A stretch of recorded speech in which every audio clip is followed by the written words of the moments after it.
We're going to get started with the meeting. Mr. Gruber?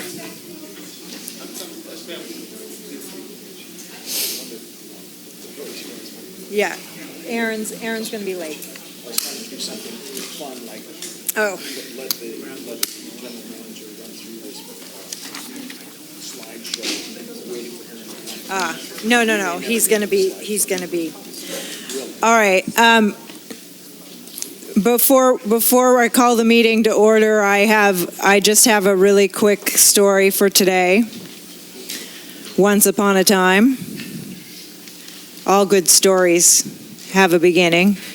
Once upon a time, there was a king who ruled a prosperous country. One day he went for a trip to some distant areas of his country.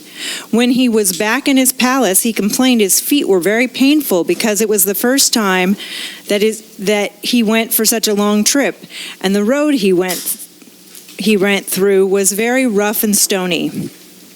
Then he ordered his people to cover every road of the entire country with leather.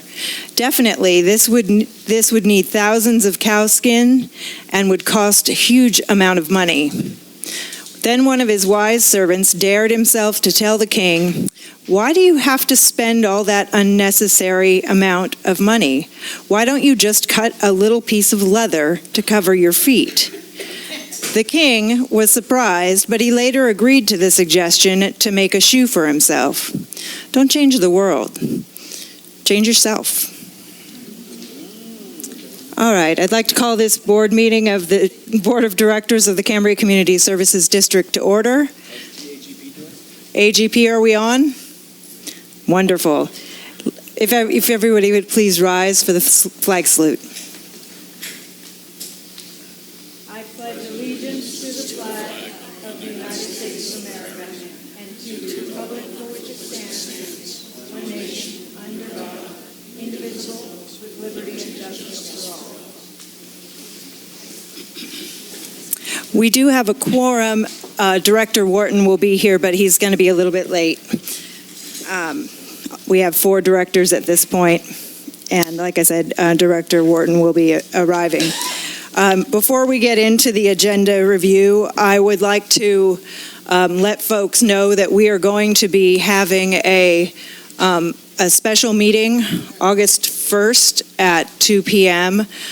because there were some issues that have come up relating to the Prop 218. Mr. Carmel or Mr. Gruber, the special meeting on the 1st is... Right. You want me to go through the reasons for the meeting? Just really quickly. Right. There are 3 potential significant issues with regard to the notice itself.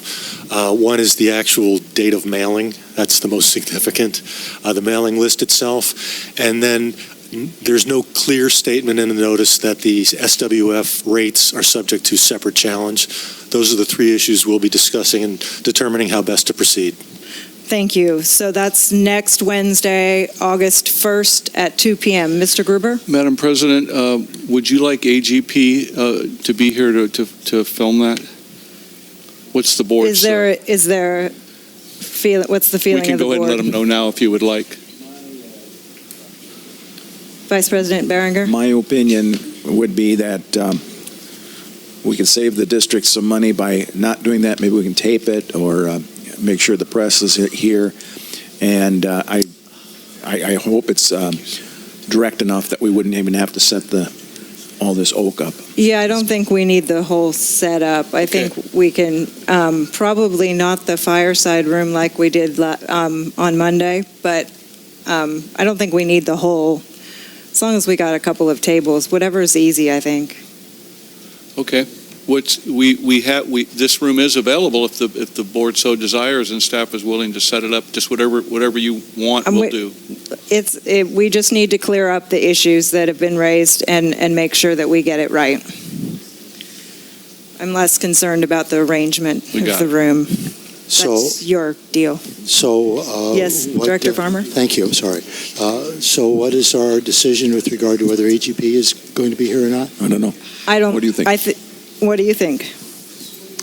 Well, this is a contentious issue, And so far, it started out where I believe people in the community are a bit confused as to what's happening, and I think it would be important, since this is an important issue, a rate increase, and the large majority of Cambrians won't be here. I think the opportunity for them to see the discussion on the cable channel, or to watch it on the website for AGP, probably wouldn't be a bad idea. And if we're talking about saving money, I think it's less than $1,000. And considering how much money we spend on other things that maybe aren't quite as important, I think they should be here. Okay, and I'm seeing some heads Sure, nodding, I'm okay. so as long as we can get AGP to come, we can. And then we'll set it up in this room because it would be kind of Yep. tight in the other room. No, Is let's that do okay? the right, yep, Okay, good. of course. Good. You need to come to the mic so we can hear you, please.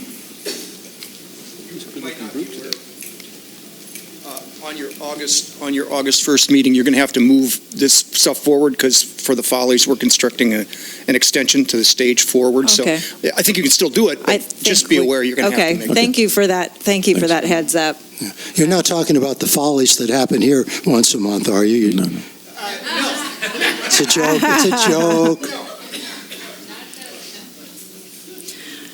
All right. Agenda, are there any additions or deletions or changes to the agenda that anybody would like to make? All right, then we will go on to me reminding everybody that if you would like to speak, there are in the entranceway slips that you can fill out and give them to Ms. Madrid. Please make sure you silence your electronic devices, phones, tablets, whatever you've got, so we don't have interruption for those things. And then we are going to have public safety, starting with the Sheriff's Department. And I see Commander Vogue in the house. Welcome. And Madam President and Board, I just wanted to let the board and community know that Chief Hollingsworth and myself are working with the Sheriff's Department on an active shooter scenario, and we're coordinating that, so we'll just keep the public informed on when that's going to happen. I'm sure. A drill, you mean? Yeah, and I'm sure Okay. Commander Vogel will elaborate a little bit on that, but he reached out to me, and I expressed a willingness to partner with him based on the need for that, so thank you very much.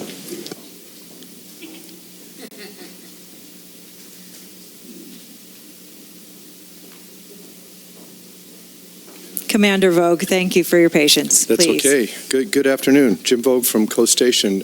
Just to elaborate, I had some requests from the public in Cambria with respect to active shooter situations. How does the public respond? Places of worship are concerned about this. Public events such as this are concerned about this. So we do have a lesson that's taught by one of my sergeants that has to do with what to do if a situation arises. And I think it'll be very informative for the public. So I thank CCSD for working with us to present that in the Vet Center. So, okay. Very briefly, this is for this last month period in Cambria. We had 107 calls for service. That's probably somewhere around average, particularly for the summer. 17 of those were for suspicious circumstances or people or criminal acts. 4 telephone scams, arrest for failing to pay a fine, a daughter kidnapped, Social Security needs information, like your bank accounts, and IRS is going to get you for back taxes, so they want your personal information. I don't think any of those fell through. That was a good thing. Disturbing the peace, we had 21. That's up a little bit. Check the welfare, 10. It's about average. 3 theft radio calls. 19 audible alarms, all were false, and 0 burglary radio calls.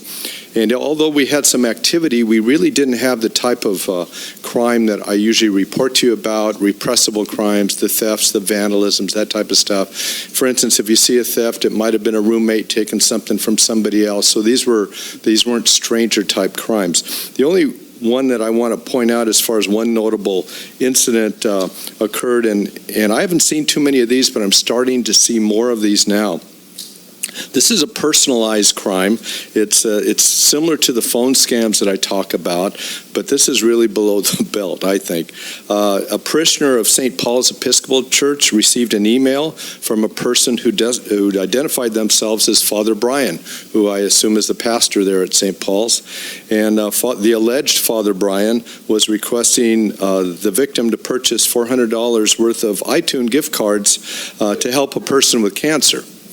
And so this senior citizen, as usual, went to, they even directed, good Father Brian, directed him, go to Target and get them, and then use these 2 telephone numbers and provide the PIN number of the gift cards over the phone. And they did it, $400 worth. And then they contacted Father Brian to make sure everything was good, and it wasn't. So that's what you see. Anytime gift cards are involved, anytime PIN numbers are involved, that's the rat that you smell right away. So this was actually directed to a parishioner, so somebody kind of hacked in, and they made their own Father Brian email too, which you can, So anyway, something to be aware of. Any questions at all? Does anybody have any questions for the? You said a check for welfare. What is that? Yes, we get a lot of those, particularly in communities where we have a lot of retired and elderly people. Somebody from Southern California hasn't heard from Aunt Millie for a couple of days, so could you check on Aunt Millie? So that's what we do. And, usually these things are uneventful, thank goodness, and sometimes they're not, particularly with aged people up here. Sometimes they've passed away and we find them through a welfare check as opposed to a regular call. So, Any other questions? All right, thank you for coming. thank you.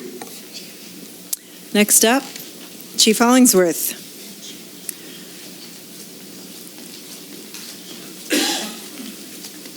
Nice to see you, sir. Yes, good afternoon. Thank you for having us here today. Keep a relatively short report for you for the month of June. There were 70 emergency responses from the fire department to the local community here. Of those, continuing with the tally for your, just so you understand where we're coming from in regards to who we're serving, and for the month of June, that was 70% of local and 30% of non-local. Where that brings us to date is we're serving 81.5% of local calls and then 18.5% of non-local. For fire hydrant maintenance, we're up to 213.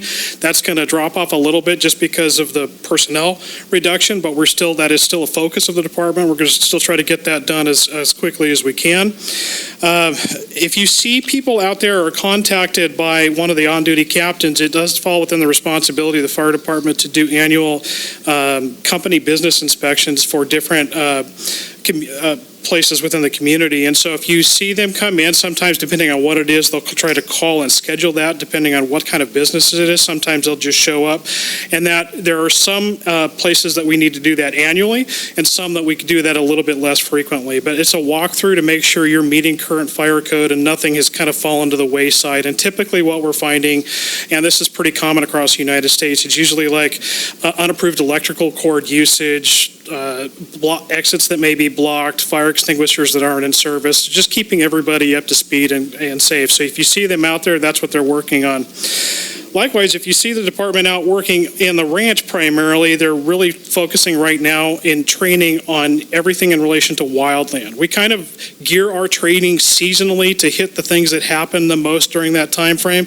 And right now with the hot weather, our relative humidity dropping throughout the area, our more frequent call-outs for the water tender across the hill to other fires. We really focus on that level of training. So you're going to see them out there more frequently doing things like progressive hose lays and mobile attacks and various different things on the ranch. It's the best place for us to do it. Plus, it's a safe place and keeps us out of the way of other people outside of their, next to their homes. The other thing you're going to see is a lot of just pre-planning practice. And so we meet frequently with the local CAL FIRE station as well, and we practice those theoretical fires that happen from different points in the community based on different times of year. So if you see them on the side of the road with big maps, that's the kind of things they're looking at. And as it's getting hotter, just a real quick safety reminder, if you're going to be working outside doing things like mowing or working around in your property, please do that earlier in the day if you can to reduce the sparking potential, which is how, unfortunately, a number of fires get started. And from a health perspective, make sure you hydrate. We've actually been seeing a big rise in people dehydration because of the heat around what's going on. And finally, what I really want to just kind of commend a couple of our personnel within the department for excellence in what they're doing. We focus a lot on training and position development, succession planning, and things like that, like you should do in every department. I'd like to recognize a couple of people. First of all, former SAFER firefighter Aaron Hunt just recently promoted to engineer. It's an exhaustive testing process. There's a lot of classes that go along with that, and he did remarkably well and is now ranked as a reserve engineer and can help fill in those roles as things open up. And then two of our more entry-level firefighters were just accepted to the Questa Paramedic program. And so that's Kayla Pedrani and Ian Van Werden Pullman, who is also one of the SAFER firefighters. So starting this August, they're going to be going into that program and then be available to serve in that capacity when they are working on shift. And I'm over to you for any questions. Questions from board members. Director Pearson. Yeah, can you give us a follow-up on Monday's meeting as far as were we able to check or uncheck the box, yes or no, on the financial aid? I can give you a follow-up, and the answer is no. So understanding that the board met on Monday and they voted to not pursue that because of the financial constraints of the district. And that was all pending if the award came through. Since then, we were notified yesterday that we were in the elite top rank and we were awarded that grant. We were awarded the SAFER grant and we had to then turn it down because the funding was not there. So, and they were not able to provide the variance. I believe that's what you were referring to. If I might, through the general manager, I definitely would like to commend Captain Torlano for the work that she does on those grants. And sorry you weren't able to accept it, but I'm very glad to have somebody, Mr. Gruber, that we have somebody on staff that is good at those things. She's been very successful in doing that. We've had, I don't know what the percentages are, but we've had a very good run compared to some of the other local agencies. The most recent other grant that was pending was a exhaustive county-wide grant in regards to radio replacement, and we were just notified that that didn't get funded. And that wasn't because of some kind of error or anything. That was just because that fund ran out of money at the federal level. So we're still going to keep our feelers out there. We'll still present you with every opportunity we can, and we'll keep going down that road to find alternate funding sources. Thank you, Chief. Okay. All right. Moving on, the next item on the agenda is public comment. This is the time that we set aside for comment on items that are not on today's agenda, but within the district's purview. And we're going to start with Karen Dean, followed by Sherry Bell. You will each have 3 minutes. You don't have to take all three, but you've got 3. The green button's already on, I think. Okay. Karen Dean, Cambria. I would like to thank Council Carmel for responding to all of the many questions that I sent to him. I'm happy to hear that we are going to be redoing the Prop 218 mailing. I was very troubled by the lack of clarity in the separation of the 3 different funds and the ability to protest.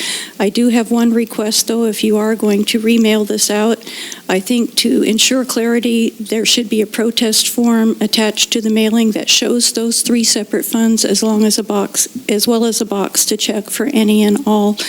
And I am glad to hear that you are going to have this recorded because there's a lot of people who may not be able to attend. I would like to know, and you may cover this on Monday, but I would like to know if there are people who have already put protests in, will those count or will they have to be redone? Anyway, that's it. Thank you. Thank you. If I'm not mistaken, those are all things that we will be talking about on August 1st at our meeting, because they've all been brought up, and we appreciate your input. Sherry Bell, followed by Dennis Perry.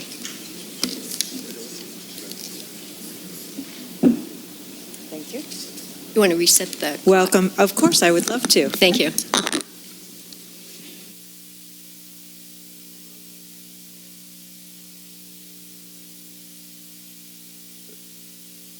There we go.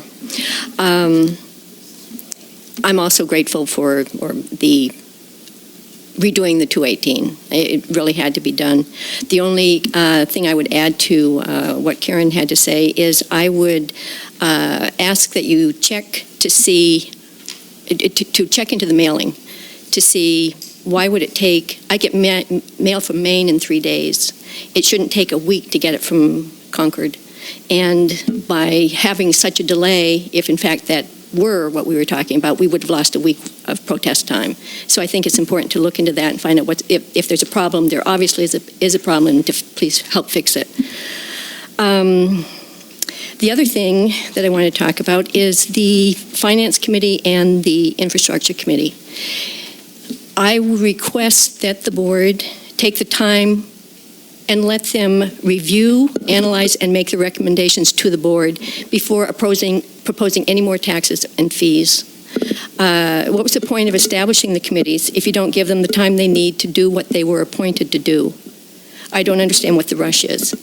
Please give them time to examine the spending, to separate the needs from wants, and to compile reports before making the rash decisions that will affect ratepayers over the long term. I think we ought to take a collective breath and put a hold on all new spending until we hear recommendations from the two committees, until we know how, why, and what is being funded.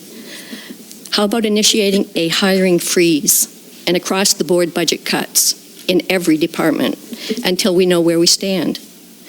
To begin, one simple fiscally irresponsible budget item to cut is the proposed renewal of the consultant services with balanced public relations. I also would suggest lowering the manager's spending ability and authority from $25,000 to $5,000. The director should have had a say in the recent purchase of another new vehicle, $20,000 plus, for a new employee. Another smaller but very annoying example of questionable spending by CSD management is bottled water for the district offices. What's that about? Why can't our administrators and staff drink the same tap water like the majority of Cambrians? And if they choose not to do so, let them bring their own water, bring it from home, and bring their own lunches. Most Cambrians agree we must address our crumbling infrastructure. What we cannot agree with is how our money's being spent and how the district's being managed. For a small example, why can't the manager provide an inventory of the CSD vehicles to the board? How hard can that be? I know you've asked for it in the past. I'd say demand it from the manager. Thank you. Thank you for your comments. Dennis Perry, followed by Tina Dickinson. Welcome.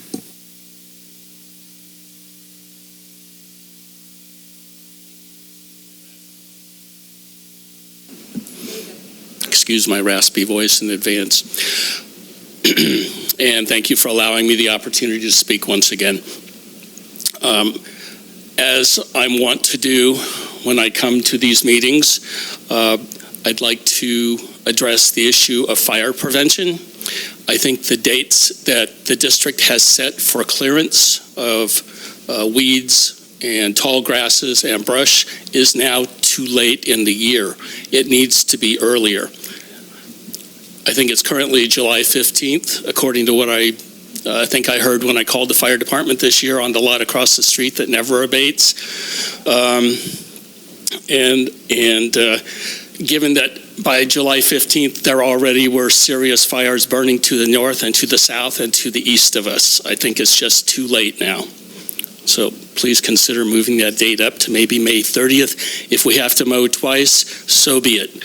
But I think it's worth the safety of the community to have those weeds cut down while they're still non-flammable or less flammable. Picking up on the last speaker, I think it's clear that a large number of people still do not trust the management of the fees and taxes that we're paying. And before you guys ask for more, we need to have a clear understanding that you guys are spending money on our behalf judiciously and are being good stewards of the money, and we don't believe you are. And lastly, we've already submitted our protest. We submitted it 3 times because we weren't clear on exactly how to submit it. We're not looking for 3 separate votes for our house, but I wanted to make sure it was that our protest is counted, which begs the question, how do we know that when the district tallies up the votes or the protests, that all of the votes, all of the protests are being counted? Is there any oversight by the community on the tally? That's what I have to say. Thank you. Thank you for your questions, and I've got them written down so that we can get you some answers at the end of public comment. Tina Dickinson, followed by Don Howell. Good afternoon, Board. Tina Dickinson, Cambria. As Legal Counsel Carmel is much aware, I have raised a number of issues regarding the rate increase notice and lack of property owners who did not receive a notice in the mail. So those were troubling enough for me to have addressed those concerns. I appreciate Mr. Carmel's responses to me regarding these issues. However, I honestly can say, and I went to AGP, I did not hear clearly the 3 reasons that Mr. Carmel gave, and I would ask that when I'm done with my comments that he repeat the 3 reasons as to why the district feels a need to have a special meeting next week. In a response I received from Mr. Carmel yesterday, he said that he was hopeful that more concrete answers could be given today at today's meeting, fully understanding that a vote could not be taken by the board. Of course, I understand that. However, we do need to be clear as to whether those folks, and I have no idea, as none of us would have, how many may have either supported their increases, some of the increases, or protested some or all, whether those will be valid. And that was an answer that what he told me yesterday was he was going to be recommending today that those remain valid. I would like to know that. I mean, otherwise, whoever has, they don't know whether they need to redo it. They may be away on vacation. Who knows what will happen? I do think we need to know for sure. Mr. Perry said he was confused. I would like to know, there are so many discrepancies. Is it, we know that the tenant customer can protest. We know that the property owner has the right to protest, but the language that's used differs. But if you go to the guidelines, if you look at the notice of increases, is it customer of record, record owner, property owner, tenant customer? There needs to be clarity. I've tried to make it as clear as possible on a protest form that I've yet to distribute because we've been now 2 weeks since the board took a vote, and 2 weeks lost. And I've tried to respect everything concerning this, but it is becoming incredibly frustrating, and now we have to wait till August 1st to find out even further. So I would ask if legal counsel can answer this question. If anyone is going to protest between now or support the rate increases between now and August 1st, will they be accepted? I think people need to know this. Those are my concerns, those are my questions, and I hope we can get a little bit more clarity before August 1st. Thank you. Thank you for your comments, and I've got your questions down so that we can address them. Don Howell is my last request to speak on public comment. If you have something you'd like to speak to, go ahead and turn in a slip. Thank you. Don Howell, Cambria. To change the subject a little bit, since later on in the agenda, the matter of the board's bylaws and rules or things about communicating between the board members and the general manager, seems to me appropriate then that I can talk about communication between the board, between the general manager and the general public. First, a quote from your bylaws, paragraph 1.5, the president or his or her designate shall be spokesperson for the board. Now, bearing that in mind, I would like to ask, is there a board policy regarding the relationship and the communications from the general manager to the public. Is there such a policy? And if not, I would recommend one having the following 3 points. First, that the general manager shall not lobby the public to influence or modify any board policy or board decision. That is really a matter for the board and the employee. As an employee of the district, the general manager has no business questioning publicly the decisions and policies of the board.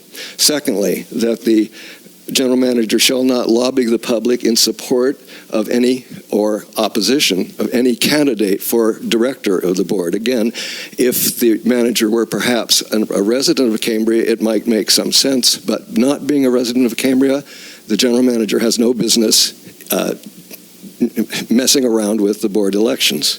The third thing is that email communications between the general manager and the board or one or more board members, I assume that those are matters of public record, provided they are not related to personnel issues. So if the general manager should then share any of this communication with non-board members, that is to say members of the public, then they should be shared with all members of the public. And may I suggest perhaps a posting or a link on the CCSD website where those email conversations can be accessed by the rest of us, should that ever be the case. So that was my only point, is it seems to me appropriate that if the board hasn't considered such policies, it might be appropriate to do so. Thank you. Thank you for your comments. We had a couple of questions. I'd like to acknowledge that Director Wharton arrived a little while ago and has been here for the public comment. Mr. Gruber, do you want to speak to the... I'll give a shot at most of them, and I'll go in the order in which I received them. The comment on bottled water, I think she's right. We'll go ahead and we usually have a couple cases for meetings internally, but I think she's absolutely. Can I keep? Sorry, you can keep going. I'm sorry. I think she's absolutely right. I think every little bit helps. So we will no longer order any bottled water. The comment regarding the inventory of the trucks, I think that's a very good point. As part of my general manager's report next month, or even prior to that, I'll make sure that the board, we do have a detailed inventory of all of our vehicles. We have to do that for SDRMA, which is our insurance carrier. But I think it's a good idea that the district, and especially the board, understands what vehicles we have, how old they are, and maybe even, as President Rice has indicated, some kind of discussion relating to a policy for vehicle replacement. I think it's a good idea. The balanced public relation, I think that's a good point. Ultimately, that's a board decision, but with input from staff. I think that's a good discussion item. The fire clearance, as far as too early, I could let Chief comment on that. It's really kind of a difficult situation. Sometimes if we do it too early, it grows back. Sometimes if we do it too late, it's too much of a risk. Doing it twice is really a good idea, but I think it really comes down to resources. The rate increase notice that was referred to by a couple of the public speakers is ultimately really up to the board on what you decide on the first, to include the ones that have already been sent in, or as I got a note here, do you want to start fresh with the new notices? Those are really discussions that you'll be having. Regarding any increases to future revenues generated by the district to be evaluated and considered by both the standing committees. Again, that's a decision that the board would need to make. And then lastly, a policy about I'm designated as the public information officer. Usually when Kathy from the Cambrian reaches out to me, I try to do my best to get back with her, and then, as according to our bylaws, the president is a spokesperson for the board. But there's an unwritten policy that I don't. In my direction to staff is I absolutely support the board's decision. I've never lobbied to override any of your decisions. Once your decision is made, then that's passed on to staff, and we support your decision, whatever that is. As far as who I want to see elected, I don't think that's appropriate. I don't live here in town, and it's not appropriate for an appointed person to be involved in that. The community will work that out, and I'm confident that they will make the right decision, whoever sits on the board.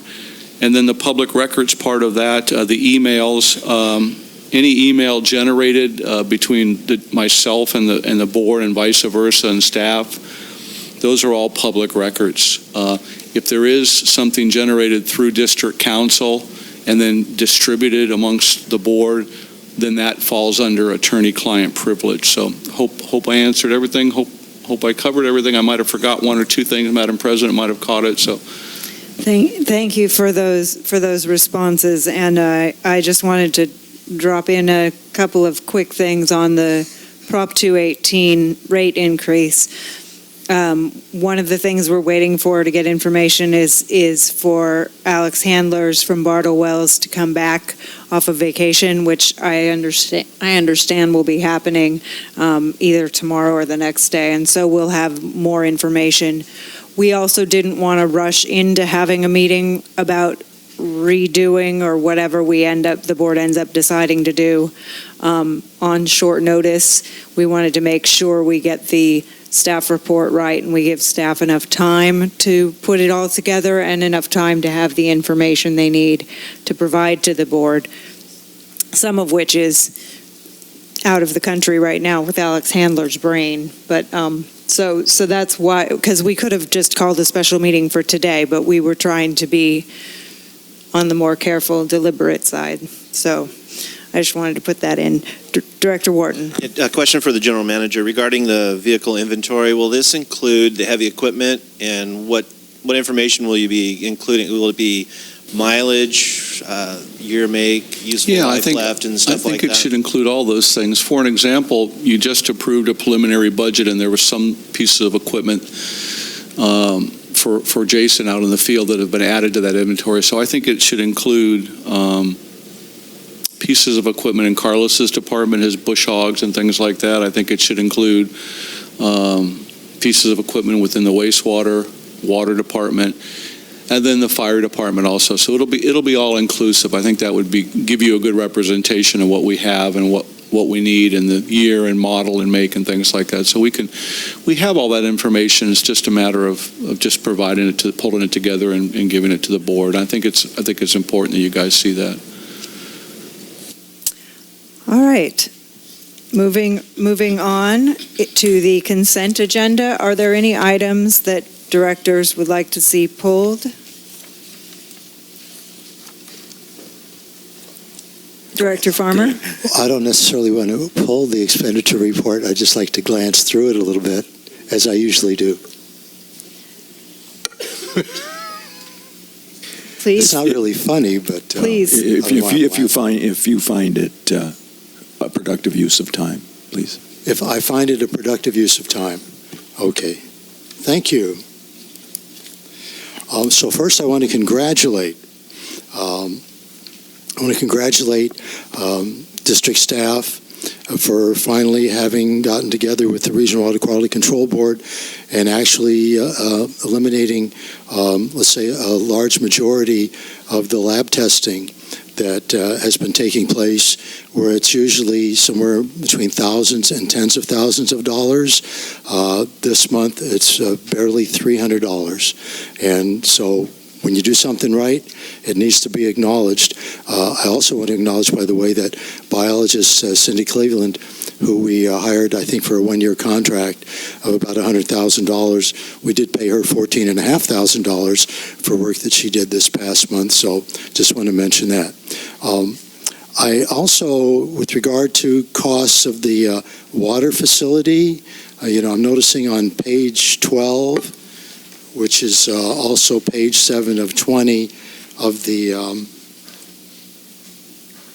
expenditure report, even though it's listed all the way down near the bottom, even though this money under the first bank card is listed under admin, in other words, administration, if you read it out, it says Upward Global SWF Reporting Programmer. So I'm assuming those monies, which are just under $4,000, are related to the water facility. I also... Director Farmer, I'm sorry, on page, I just want to make sure I Page catch all 12. 12 of 20, then I see rain for rent. It's 7 of 20. I probably should have just 12 stuck in with the one agenda. number. Yeah. Oh, Page okay, 12 page 12 overall. Okay, thank Yeah. you. And right near the bottom, under admin, it says Upwork Global SWF Reporting Programmer. So even though that's under admin, those costs are related to the SWF. It's a minor thing, and That's correct, that's correct. Like Vice President Behringer suggested, maybe it isn't a valuable use of time, but I just thought I'd point it out anyway. And also... If I may, I just want to, if the finance manager wants to reply to any of these, we can, if there's anything that you want to. The fact it starts in the description, line description saying admin, it's because it's the engineer's card. And since he works in admin, the coding is for the SWF, Fund 39. Good job, Alan. Under the account number. Yes. Thank you for that clarification. Sorry to interrupt you, Director Farmer. Go it's ahead. absolutely no problem. I also had, well, now I can't find it, so my apologies there. It was something for under Quill Corporation. But I'm going to move on since I have the page here, but I can't find it. But let me ask about... on page 21, under the top there, Windsor Construction, Inc. So there's all these amounts, and then it has the check numbers, and it says reversed, and then it says accounts payable, Windsor subtotal. And those amounts, by the way, don't come up to nearly the amount that's down there at the bottom, which is $235,000. So that was just confusing to me. I'm just wondering if we could get an explanation as to what that all means. The accounts payable vendor subtotal, that's everything prior. That's not just Windsor or anything. It starts with whoever the first vendor is. Avalon, thanks. Okay, well... Through Windsor and, yeah. All right, well, I guess it is... it was confusing to me. Maybe everybody else understood it but me, so... I have the reverse. Alan, what is that? Okay.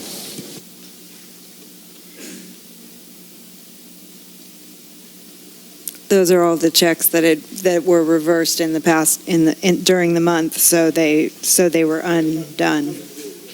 Yeah, they got nothing to do with. There should be a total line under Windsor for 400. Yeah, well, I hope folks can understand why I might have been even more confused than I normally am. Thank you. These are fine questions, Director Farmer. I don't mind you taking time to ask these. I really don't. I mean, I think they're important. All right. Is that all your questions? Under Quill? Yeah. And I do have a comment before we take our vote too.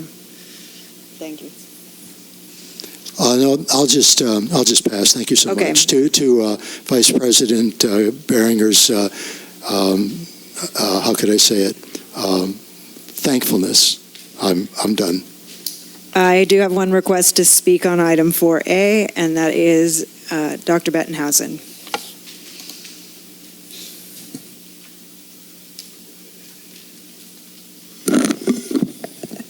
Thank you very much, Madam President. I want to point out, if you would convey my information to Director Farmer, that I am not wearing my favorite color today, which is black. if you all remember the past meeting, you'll understand. I want to speak to 4A on expenditures. And I have several comments about specificity and then about the general total expenditures at the end. I want to commend the people who took care of reducing, as Director Farmer said, the cost for abalone at the first expenditure item, the vendor. They used to go in the tens of thousands every month, and now it's down, as he said, around 300 to 400. My only question is, are we still doing the required tests, and who are we paying? Second, I see in the Techtegrity listing, and I'm sorry I don't have the copy here, but just go alphabetically to T under vendors. Techtegrity, new server failure. I love those three words together. New server failure costs us $9,600 in June. What happened? Since you had a big debate about Techtegrity and deciding whether to hire them, to use them. And then I want to point out that the San Luis personnel listing under S, San Luis personnel, costs us $8,600 in June for temporary help. Why are we using so much temporary help when we have a full-time person to hire to interview new staff? And we don't have any openings in staff now. So this is very confusing to me as a ratepayer. I'd like to know exactly what we paid Liebert Cassidy $14,000 for in June. Liebert Cassidy, L-I-E-B, that is a very strange expenditure because it doesn't tell us what our money was spent on. It just tells us who got it. And I would like to remind the board and the staff, through the board, of course, the Madam President, that First Card is supposed to be spent only for trips. And that's not how the June listings go at all. There are all manner of expenditures on First Card. Now, the final comment I have is that at the end of the expenditure report monthly, back some time ago, then I think Finance Manager O'Reilly had a wonderful rectangle at the end summarizing the expenditures. And Finance Manager Hernandez picked up on that, and it had been off a month or two, but he put it back there. It's now again not there, and I would urge you to instruct the new Finance Manager to put that kind of information there so that you can get an overview of the state of the expenditures and, if not revenue, every month. And I'm quit. Thank you.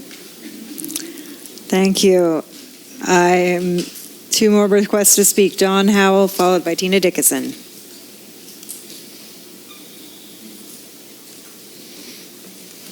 Thank you. I was going to save this for the finance manager's report, but this seems like the moment to do it. Apropos of the expenditure report, at the risk of repeating what others have said, well, actually not. What I've noticed is there are a number of items which are for apparently old invoices or something, so it maybe needs some explanation. For example, on page 18 through 19 of the packet, where you have San Luis Personnel Services, we have expenditures, this is for the temp, I think, but involving April, May, 2 in June on the same date, and then 2 more in June. But why are we paying April and May when I was just kind of wondering about that. It's a little weird, but plus, of course, the fact that it's an awful lot of money to pay a temp for that amount of work. Also, the AP on page 6, AP video. Why are we now making payments for April? For 4 occasions in April. What is the reason for the delay? What concerns me in all this is that when payments are delayed, we don't really have a very good view of what the district's expenses are, that is to say what's accrued during the month if they get lumped together in this fashion. Also, on page 10, the Cleveland Biological, there's one in there for, it must be a mistrimp. It's September, which hasn't arrived yet, 3rd, 10th, 17th, and 24th. That certainly is weird. But in addition to that, we have bills for March, April, and May, which again it's a little bit puzzling. That's a large amount of money, $14,000 plus, but not all of it is for services that were in the month of June. Also, in the wastewater situation, page 11, FGL Environmental, $5,000 something. Again, there's three incidences in April, and then one in February and one in March. Again, why the delay? So those are some questions. And the last bit, it really does seem that the credit card is being vastly overused. There are trivial items on there which probably should have been out of petty cash, so that, because the accounting's a little weird there. And there's the large ticket items which Director Farmer already referred to, on page 12, the ADM Upwork Global. That's a considerable amount of money to be going on a credit card. Why is that? And the other thing is that, so there's large ticket items on there that were kind of questionable. And then there's a $39 over limit fee. So is it that the credit card, in fact, that we went over our credit limit on this month? The whole thing bespeaks of a very, very poor control over spending, and it really needs, I think, for the public's point of view, needs to be clamped down upon. Thank you. Thank you for your comments. Tina Dickinson.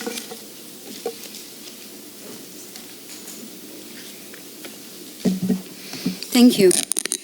First of all, Director Rice pointed out that, not Director Rice, Director Farmer pointed out that because the regional board has cut back on their requirements for monitoring lab reports, I would also like to point out that the audit that was done by the Department of Finance is requiring the district to do more monitoring and reporting based on that audit.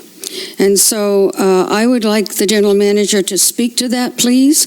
What exactly are we paying for? How much more often, and that's not worded very well, sorry, but how more frequently, I should say, are we being required to test because of the audit report and what the demands are of the DWR based on that report?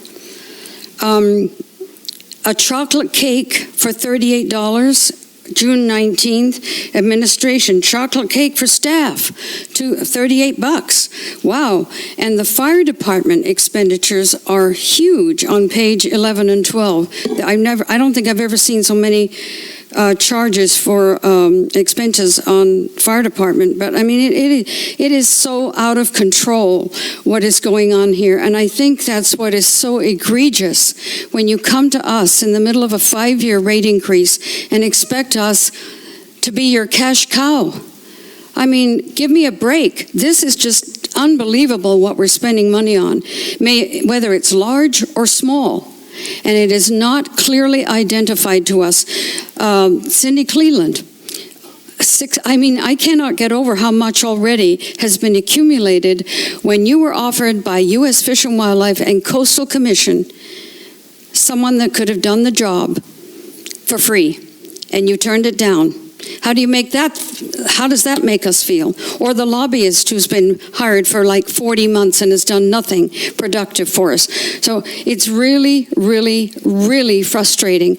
And the more you keep this up, I would say the more people are going to be concerned about where their dollars are going and where their dollars are not going, which is where we need infrastructure issues in the wastewater treatment plant taken care of. So please, folks, you need to get a reality check, big time. No one could run their home the way you're running these enterprise funds in this district. It's out of control, and it needs to be dealt with. Thank you for hearing one more thing on Cindy Cleveland. I was out there on a Saturday on San Simeon Creek Road, and this has happened 3 times. I'm not saying it was Cindy, but it was a Saturday, and I saw her car on Van Gordon Creek Road. The gate to the facility itself, we're not talking about the evaporation pond, the gate was open. There is a danger sign on that for autumn, and I've got photos of it, and I've got photos of that danger sign. So somebody or employees need to be alerted that gate needs to be shut with all the chemicals and the issues there. Thank you. Thank you for your comments. General Manager Gruber. Would you like to respond to any of those? Yes, ma'am. Could I have, Alan, if there's any comments that you want to make just on the expenditures as far as the, when the invoices are received and when we're paid, or, yeah. I think, yeah, so I think in some of the instances, and I don't want to generalize, in some of the instances, we pay them when we receive them. In other instances, I think we can, now that Alan's on board, I think we can do a better job in getting those paid in a timely manner. As far as the temp help goes, that temp help is been at the front desk for a considerable amount of time. That position is less than a fully burdened employee would be. And so I'll let Monique comment on that. It's actually cheaper to have that person there, although that position, as we restructured the front office, is going away. So if you want to just comment on that really quickly, I can go down my list. Yeah, that represents the entire cost for that individual. The position for the finance specialist has been filled, and that person will be starting on September 1st. So you won't see those charges anymore, but you will see personnel costs go up. So it's also offset by the fact that we don't have that position filled. There was some a comment by Dr. Bentenhausen regarding the required sampling. Of course, we're doing the necessary sampling. What we were able to negotiate with the Regional Water Quality Control Board, as Director Farmer indicated, that 1 month prior to the start of the facility and 2 months afterwards, we'll have to resume sampling. So, Ms. Dickinson, on the audit and the DWR division of drinking water, I'll have to look at their requirements to see what specifically she's talking about. I don't have that document in front of me. And then Cindy Cleveland, the board did approve a contract with her, and there was some miscellaneous expenditures that we've had her do prior to entering that agreement. But she was hired to do the Section 7 consultation, if you recall, regarding the taking of endangered species. And I think Ms. Dickinson brings up a good point. I have a conference call tomorrow with the California Coastal Commission, and one of the things I put on the agenda is that collaboration, if you will, between our biologists and their biologists, especially as it relates to any ESHA concerns. So they won't be working independently. My efforts are to bring them together and to coordinate their efforts so we reach a result that is satisfying to everybody involved. So I know I've skipped some things, but sometimes we do get invoices in late, and I think I'm confident with Alan on board now that the invoices will be paid in a more timely manner. So thanks. Thank you for those responses. Vice President Berenger. I move that we approve the consent agenda as discussed. I'll second. Moved by Vice President Berenger, seconded by Director Wharton to approve the consent agenda A, B, and C. Roll call vote, please. Vice President Berenger. Aye. Director Wharton. Aye. Director Farmer. Aye. Director Pearson. Aye. President Rice. Aye. Thank you very much, and thank you for those responses. I'll put down regarding the DWR audit so that we can follow up at a later meeting. One other comment, Madam President, regarding that. I did reach out to Mladen today at the county, and I think I CC'd the board, and I wanted a complete update from him regarding any reports associated with the audit that's due. And so, although I depend on Bob for that, I've engaged myself actively to make sure that if there is anything that needs to be done specifically regarding the Prop 84, the audits, that I'm fully aware of it and that I allow the resources to bring those things up to date. So I think I CC'd the board today, if I recall. If I didn't, I'll make sure that you get a copy of it, and I'll make sure that I send a copy to Ms. Dickinson and Ms. Bentonhausen also. And that Mladen works for the county of SLO, and because the county was really administrating the grant through the program, I think it was at the IRWM program? Yes, ma'am. And so that's why you would be communicating. It wasn't directly to us, it was to the county, so the county's Correct. responsible Correct. for giving in those reports, correct? Correct, and Okay. he has been our contact person, and there are terms and conditions associated with that grant as far as reports that we're supposed to give in a timely manner. And again, I just want to make sure that we're abiding by the terms and conditions of that agreement. Thank you for that clarification. All right, we are going to move on. Our next agenda section is the hearings and appeals. We have one. General Manager Gruber. I'm going to go ahead and introduce it, and then District Council Tim Carmel has agreed to talk about this with the board. 5A is a public hearing to consider adoption of Resolution 21-2018, ordering abatement of public nuisance for the Fire Hazard Fuel Reduction Program, also known as the FHFRP. Thank you. President Rice, members of the board, this is a public hearing after which you will order abatement of nuisance weeds for those properties that failed the fire department's inspection, and that'll be done by our contractor. We recommend that you open the public hearing, take testimony, listen to any protests, make appropriate modifications to the master list that's Exhibit A to the resolution, and then adopt the resolution. Glad to answer questions. Thank you for that. So I'm going to open up the public hearing. I don't believe I got any requests for protest on this item 5A. 5A? Okay, so I'm opening the public hearing. Ms. Dickinson, did you have a... Yeah, I just have a quick comment. So earlier, somebody brought up the fact that the July 15th date wasn't maybe appropriate. So if that's the case, then later in our agenda, or the district's agenda, I should say, we're going to be looking at, in fact, 6A. I think it's 6A. We're talking about whether we should look at the conservation measures and putting in a stage 3 drought. My goodness, if we're looking at that, then shouldn't this sort of kind of coincide with whether if you have a drought emergency, then you would want to remove as much brush or inflammable materials as possible, as soon as possible, rather than later.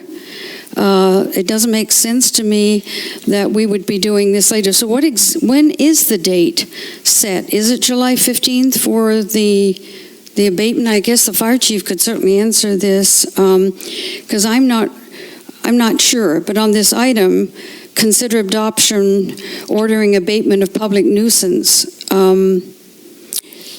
Do you have a date set there in the staff packet for when this is supposed to happen? And then after that, when the people would be in violation of it? This is the list of people whose It's the list of people. So when was the date then? Was it July 15th? Is that what I'm asking? Am I seeing a nod from the fire chief in the back? Yes, July 15th. July 15th. Thank you, Chief Hollingsworth. Is that all right? I guess board will discuss that. But is that a date that makes sense if we're considering drought emergency level 3? Should it be done prior to July 15th? I guess is my question. Because I'll be speaking on that item when it comes up. But I think that there needs to be consideration of when a drought could possibly be happening, and should we address it earlier rather than later? Thank you. Thank you for your comments. I don't have any other requests to speak, so I'm going to close the public hearing. And since there's no public comment related to the parcels themselves, is there any board discussion? I just wanted to note that this year we had 135 parcels that did not pass, and it looks like there's been a change, at least from what I can tell, relating to declaring this weed nuisance to be seasonal and recurrent, and therefore weeds and debris on parcels, my time's up, on parcels that have been designated as having seasonal and recurrent nuisances can be abated in future years without additional hearings. Does that mean if you're on the list this year that we don't have to notice those people if they don't pass next year? Madam President, yeah, there's a provision of the Health and Safety Code that allows that to take place. To my knowledge, we've never actually done it. We include it in the resolution in case the fire department wants to handle it that way, but it's never been done. Chief Hollingsworth, I know that you have been in charge of this program since before you were fire chief. I don't know if you're in charge of it now or you delegated it to somebody, but you are one of probably the most knowledgeable fire people on Well, I this may not be item. directly in charge of it, but I'm definitely accountable for it and responsible to make sure it happens. So a number of questions have been raised. I'll see if I can answer them all, and if I have missed something, please clarify for me. As District Council has indicated, that language comes directly out of the Health and Safety Code, and we're mandated because that's what we follow to include it there. Please remember that the direction of this program is to gain compliance, and it is never intended to be punitive. So even though we have a list of 135 parcels, I'm fully empowered to take parcels off this list as necessary. Our intention is not to automatically send people there to collect money. That's not what we're trying to do. We're trying to create a fire-safe community and balance that with the obvious environmental concerns that we have here. So, for instance, I can guarantee you that of the 135 parcels, there's a lag time between when this report is developed and today. And so I can guarantee you that there's probably at least a dozen that are going to come off of this list because they've been cut in the meantime, and we're going to re-inspect before anything happens, before anything is turned over to the contractor. Those parcels are pulled off. I was talking to somebody earlier that has that exact issue. So we do that on a regular basis. It happens every single year. We are empowered to go and basically force things to be cut. We have never, in the 20-plus years that I have been involved in this, have taken that road. That's not something we would philosophically do. We're going to notice people. We're going to go through the normal legal processes, even though we are technically allowed to do that. I believe by code, we could actually post this on some kind of a card, put it on the front of their property, and they have been noticed. We don't have to do the mailer, but we always have because it is our responsibility, the way I see it, to give them every opportunity to comply as necessary. Some indication or some discussion has been talked about the date. I agree with you. There's been a couple of different issues why it's been moved around as much as it has. A lot of it was initially connected to, and I believe Alan can address this as well, is it used to be connected to when we had to turn stuff over to the county for billing on property taxes. We no longer do that until a year later if they haven't complied. So that's why the date is initially was a little bit fluid. The big thing that we address right now is regrowth based on rain. So if we move it up too far in the year, we're going to have everything cut. It's going to still seed. It's going to regrow, and people aren't going to pass. Mr. Perry brought up a very valid point. Why don't we do it twice a year? That's incredibly labor intensive, but it doesn't mean it's wrong. I like the idea, and there's other communities that do it. We would just have to figure out how to embrace that concept. So we could theoretically move the date up, cut earlier in the year, and then create another weed abatement season, if you will, that would be probably in the September-October range to capture both ends of that, or even move that up as well.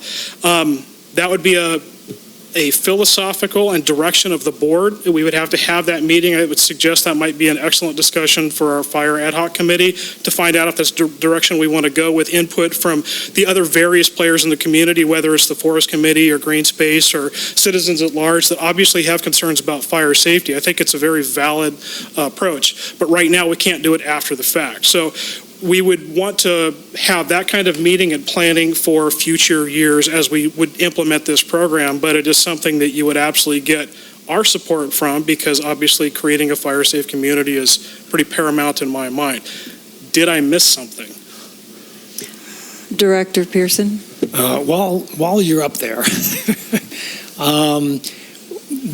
we also put this year some more requirements on the property owners, as I remember. Right? Yeah, there was only a couple of things added, and they were really dovetailed into what they were already doing through the county level. So secondary to the drought and emergency declaration all the way back in 2015, the county created the blanket permit process to ease the process for people to remove dead and dying trees on their parcels. Eliminated the cost of the permitting. We go out there, or we have CAL FIRE go out there, depending on who's available, look at the tree, define whether it's that case. They still have to pay to get it removed, or they have to remove it themselves, but we eliminate the bureaucratic permitting process to make sure that happens more expeditiously.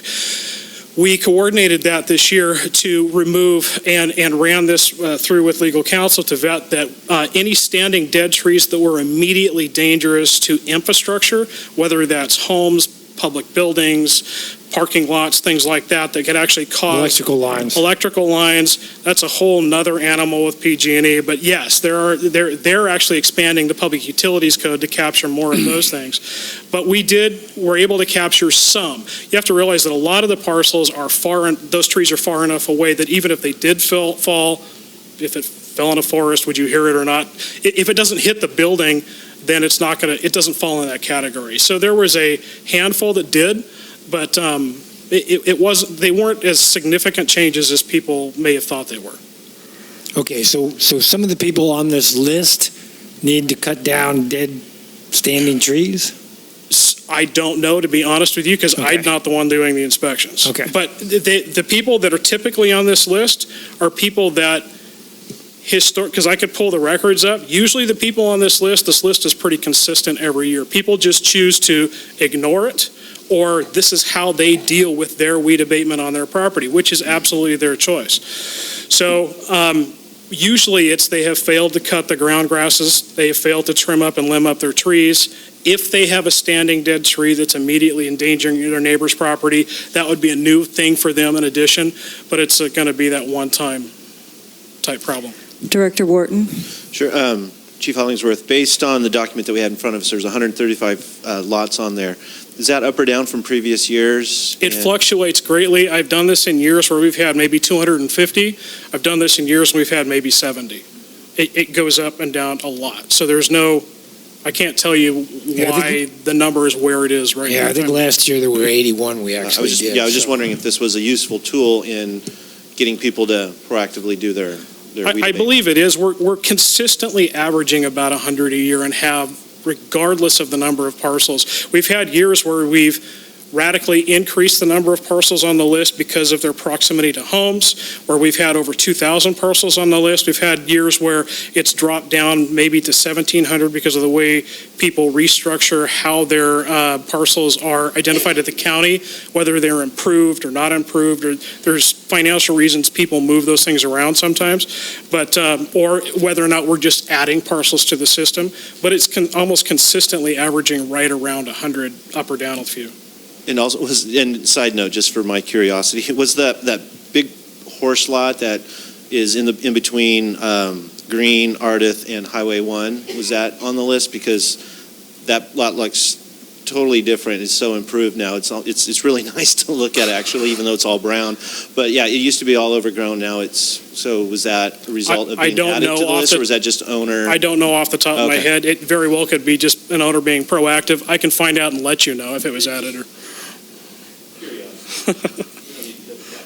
Okay. Vice President Berenger, followed by Director Farmer. This is kind of a question for legal and the chief, I suppose. I agree with Section 3 here that that these people can be added to the list without subsequent notice. And even though that's part of the code, and you said it hasn't happened for 20 years. You've always noticed people. I don't like to see something in a legal document that allows it to happen. Can we strike that? can we recommend striking that section 3? Yes. There's also a recital, I believe the last recital references the same process.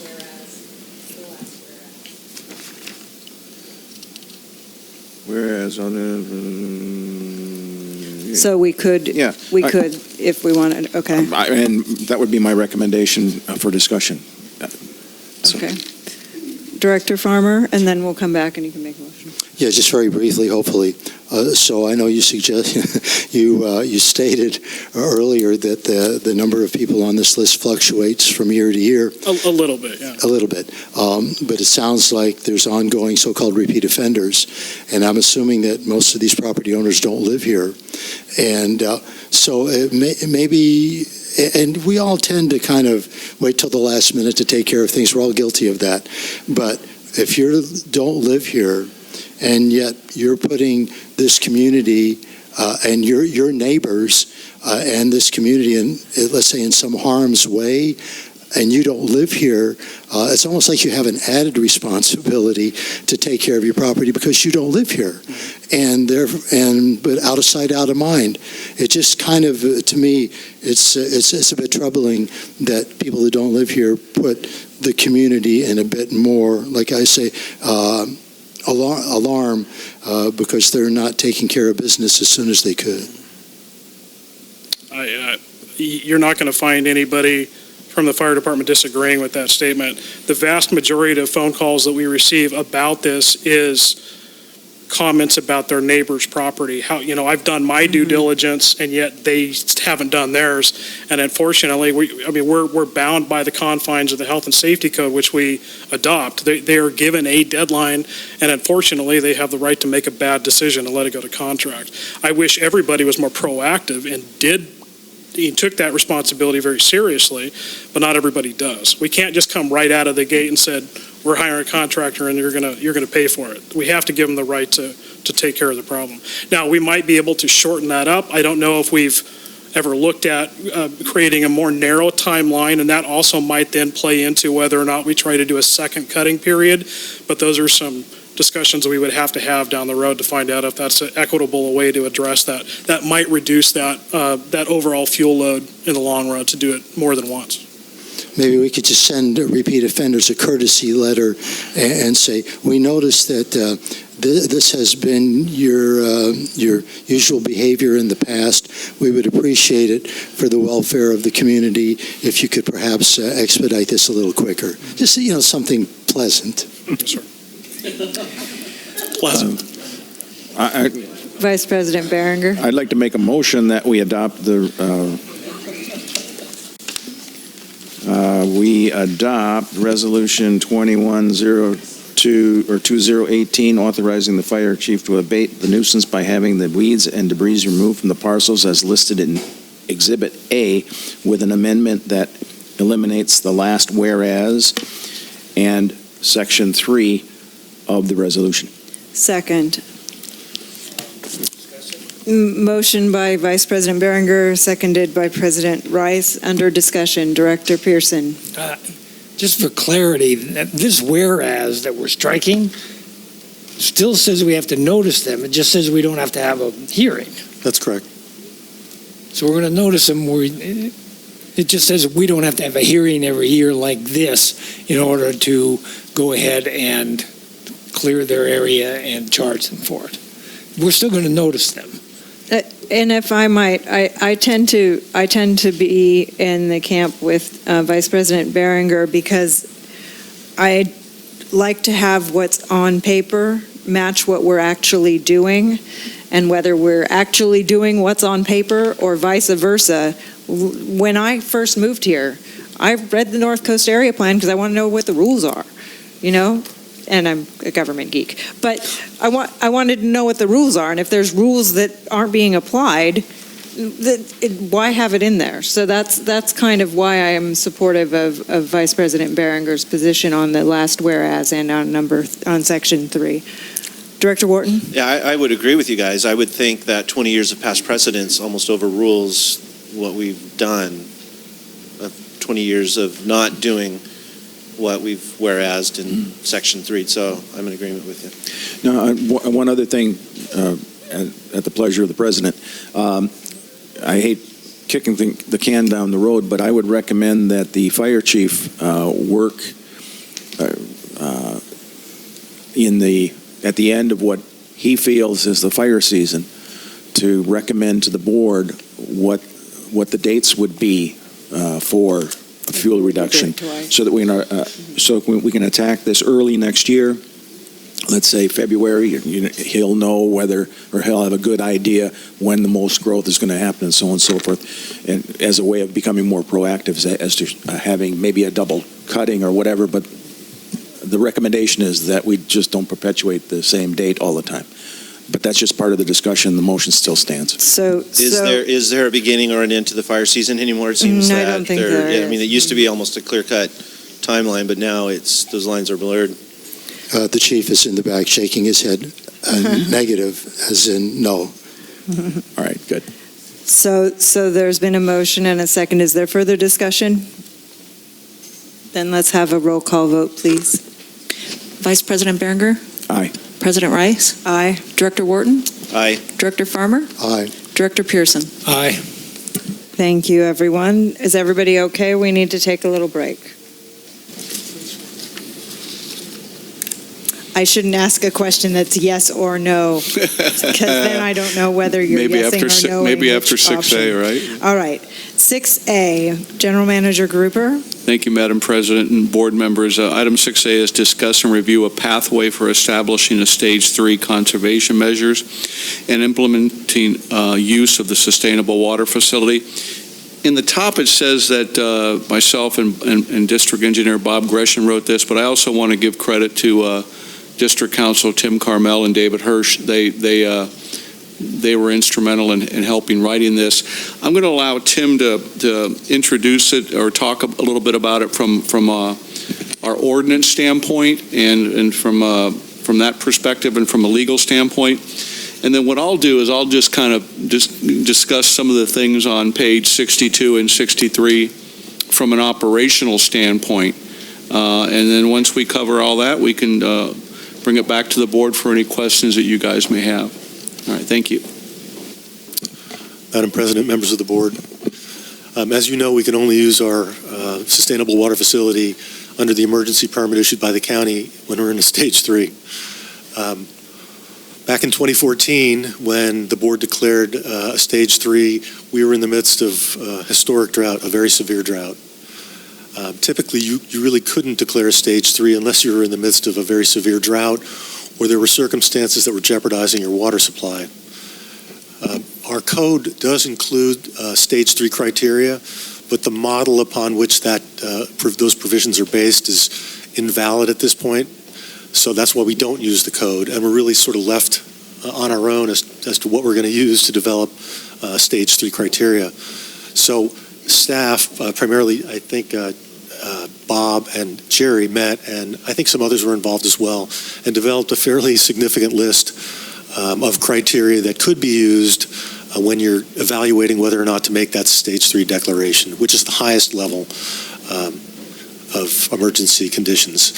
So with that, I think it's just a matter of going through the criteria that you find on page 63, and I'll turn it back to Jerry because it's over my head. Well, I appreciate Tim's comments, and on page 63, as you can see, staff did meet because I think it's interesting that we get different perspectives. So we had John Alchin, who has been involved with the Sustainable Water Facility, James Green, who is our No Sustainable Water Facility operator, Jason Buell, who is our water operator and has a good history of the characteristics of our aquifers and how they respond. Myself and then District Engineer Bob Gresham along with Melissa. So it was a team approach to really talking about what might trigger the operation of the Stage 3. But again, what I want to emphasize to the board is staff making sure that facility is ready to operate if and when we need to do that. When we did meet on July 18th, Jason had indicated to us that the flow at the Palmer's Flats had ceased to continue. In other words, what does that mean? He uses that as a gauge, not just literally, but figuratively. He uses that as a gauge, and when that flow from Palmer Flats, now we're talking the San Simeon Aquifer, stops, the characteristics of the San Simeon well field can change. And so we collectively put our heads together, and these are things that I've consistently said about the triggering of the Stage 3 and what we might want to do. Again, we would want to give the board advance notice based on the characteristics of the aquifers and the well levels declining. I wouldn't want to send you an email and say we have declared Stage 3. We would want to be able to monitor these things carefully and let you know in advance, and also let the community know in advance. So number one is the WBE monitoring well falls below 3 feet. The WBE is the Windsor Bridge East, if anybody doesn't know what that means, and it's right outside the wastewater treatment plant, right by the bridge right there. You'll see a casing, and we use that to monitor, and our permits require, if we drop below 3 feet, that we're not allowed to use the San Simeon or the Santa Rosa wells. So we keep an eye on that, and that well level's looking pretty good right now. And then historically, I've always said the San Simeon well field reaches, I've always said 10 feet, but after talking with staff, and they feel that an 8-foot level would be a better trigger mechanism. It would allow us to have a little more leeway time. The Santa Rosa well has historically operated above a mean sea level at its peak performance when the well remains about 40 to 50 feet above a mean sea level. We talk about in 2014 that the Santa Rosa well reached a level of 20 to 25 feet, and the district experienced operational challenges associated with running the well 4 at that time. That's a lot of words. What does that mean? It means that the lower that well gets, there's what they call a recovery time, which allows the water to flow back into the casing of the well.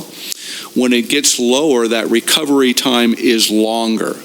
And so when the well level is higher and you kick it off, you have more water flowing back into the well casing. And so that is what we mean by operational challenges associated with that.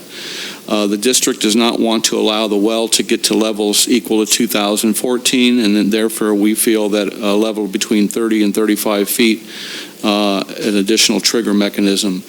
The gradient of the treated wastewater mound below the percolation basin, the upstream potable wells, reaches 0. And then staff continues also to monitor production. And this was a question asked last month by, I forgot what board member. We compare it to the estimated amount of water remaining within each aquifer based on the groundwater levels. Although there is not a methodology that the district has determined the amount of riparian water use for consumption remaining at a given time in each aquifer. Additionally, there are factors that can impact demand projections. Staff talks about the opening of Highway 1, for an example. I was in Lynn's restaurant yesterday, and the place was packed. And so the word's getting around that Highway 1's open, and we're starting to see that from a production standpoint. We also talk about, on number 6, the timing of the surface flow ceases each year and the corresponding time that the seasonal rains serve to recharge each aquifer. We go into talk about Palmer Flats, as I reached earlier. A lot of technical information here. I don't want to cover it all. But if you look over on page 2, we reference the technical manuals that are mentioned in number 6. Now, I expanded on a couple items. I think a catastrophic failure of both aquifers would immediately trigger the need for a Stage 3. That's kind of a no-brainer. What does a catastrophic failure mean? It could be an earthquake. I mentioned that in 9. It could just be could be a tsunami. It could be a number of things. Sustained large wildfire or forest fire, depending on the intensity and the duration, could also be a reason of declaring a Stage 3.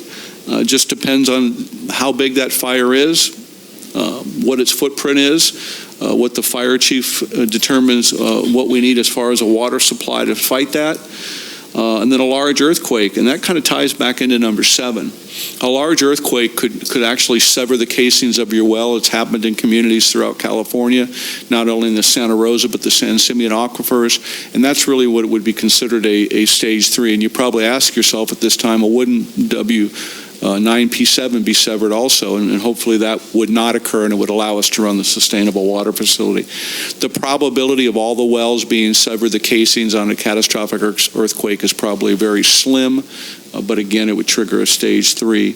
And then a tsunami, as crazy as that sounds, a tsunami could travel up the San Simeon well field and could yield those wells inoperable due to saltwater intrusion. So the reason we brought this information forward is the board asked for it, but we also want to ensure you that we have a good handle on it. We're not flying by the seat of our pants. We really are watching this very, very closely to make sure that if and when we do need to trigger a stage 3, that we'll be able to do so. So I'll be happy to answer any questions at this time. Vice President Behringer. I suggest, thank you, Mr. Gruber. I see that we have some slips, and I'd rather get some input from the public before we discuss this too much. That is, and shall be the plan. Director Wharton. Just a couple quick questions. General Manager, you said that the San Simeon well field can change quickly. Or how dramatically, how quickly, historically has it changed where you really said, oh my gosh, this is a problem now? So I can't quantify that for you, but what it means when the Palmer Flats stop flowing, you're essentially not getting flow into that aquifer. There's a above ground flow, and then there's a subterranean flow. And what that means is when that flow stops, if you were to walk over the pedestrian bridge right now on Santa Rosa, that pedestrian bridge that brings you out to the East Ranch, you'll still see water in there. You'll actually still see water in there. What I mean by that statement is the characteristics of the wells in the San Simeon will drop faster because now you're not getting a recharge, if you will. They won't drop drastically, but they'll drop quicker than they did when they were receiving a flow. So it's a general statement, but I can't tell you specifically that the well is going to drop 1 foot in a month period of time, and that's why we take well levels pretty frequently. I think Jason's doing it, if I'm not mistaken, every week or every 2 weeks now. I believe it's every week, and I'll have to check on that for you. And then that will gauge the characteristics of how fast that well field is dropping. I don't know if that answered your question or not, but. I need some clarity on what you need from the board on this item, because you've given us a long list of possible indicators. Are we going to be, this is just a question, we can get into the discussion after public comment, but do all of these things have to be in? You check the yes box and then we're in a stage 3, or that's a very good question. So there are trigger mechanisms, and basically this is just for informational purposes. We want to assure you that staff has a good So these are the things that you look at. Yes, but we also want to give the public advance notice, and we also want to be able to give the board advance notice. But this was brought back by the request to the board to, I think, help you feel a little more comfortable and help the public feel a little more comfortable that this won't be a all hands on deck, pick up the phone, oh my gosh, the sky is falling. Remember, one of the changes in our Title 22 permit now requires us a month in advance to do all that groundwater monitoring and sampling. So we are going to have to, 30 days in advance, anticipate when we think we might have to start this, which we would call a board meeting, or have hopefully our board meeting falls in the sequence, and we say we're going to be able to need to start this at that point in time. In preparation for this, we did meet with John Rocky out at the last Friday out at the Sustainable Water Facility, and the question was posed, and I'm not sure if we have the slide or not. I did a diagram of what it's going to look like, but we asked him if we could simply, for training purposes, to make sure that all of our equipment is properly working, could we just recirculate the water internally and check the pressurization and all the meters and things like that. He met out there and he said he didn't have a problem with that. So we can actually run clear water through it. I don't have the diagram. I'll provide that. And he's comfortable with that. It would not generate any brine. But the reason being is Larry, who is our primary operator for that facility, is retiring in December. And I approached the Regional Water Quality Control Board and I said, we have an opportunity to train staff. But if Larry leaves in December and we don't run the facility this year, it's going to be a missed opportunity. And so we brought the regulatory folks out, we brought John Rocky out, and we explained our reasoning. You want to be able to check your pressure differential in your vessels, in your microfiltrate, in your RO unit, everything, your instrumentation's working, our computers are working, all the things that were problematic before that we were written up on. We want to make sure that everything is functioning properly. So there is going to be a period of time where we can recirculate the water internally, have Jim train with Larry, train some more staff to make sure we have redundancy and backup. And then if and when we need to run that facility, we'll make sure that everything is running properly. So not only are we looking at these characteristics to start it, we're also looking at running the facility. It won't require a stage 3, just recirculating the water internally to make sure all the components are operating properly. And staff is being properly trained before Larry leaves. So. Thank you for that clarification. On number 4, this is my last question, and then we'll do public comment. Number 4 is the gradient between the treated wastewater mound below the percolation basins and upstream potable wells reaches 0. So it reaches 0 for how long? Just like whenever it reaches 0, it just has to be 0, or it's 0 over a week's time? Or? No, once it reaches 0, it's 0. That's it. Yeah, it's that's staying it. at 0 until there's rain or something? It's a hydraulic mound, so we can adjust that based on the amount of wastewater and where we send the wastewater to. But that hydraulic mound works as a barrier, if you will, to stop seawater from entering or migrating into our San Simeon well field. So just for 1 minute, then it would count as that one versus a day. I'm just trying to understand that one. If you don't mind, after it reaches 0, it starts becoming negative. In other words, once it's 0, it's not going to go back. It's going to start being negative, meaning that the water is actually coming in. Rather, it's going in instead of out. Got it. And our sampling criteria changes too. When it does reach 0, we're required to sample. I don't have the specifics in front of me. We're required to test more for TDSs, which is total dissolved solids, which is salts essentially. That's a real important trigger mechanism because we don't want that salt water migrating into our well field. Right on. Thank you, Vice President. One other comment just before public comment. I intend to comment on this after public comment, but also, just as a heads up, I'm going to be suggesting that we make this more detailed and its relationship to Water Code 350 as a future agenda item for next month. So. All right. Let's have some public comment. We're going to start with Crosby Swartz, followed by Ted Key.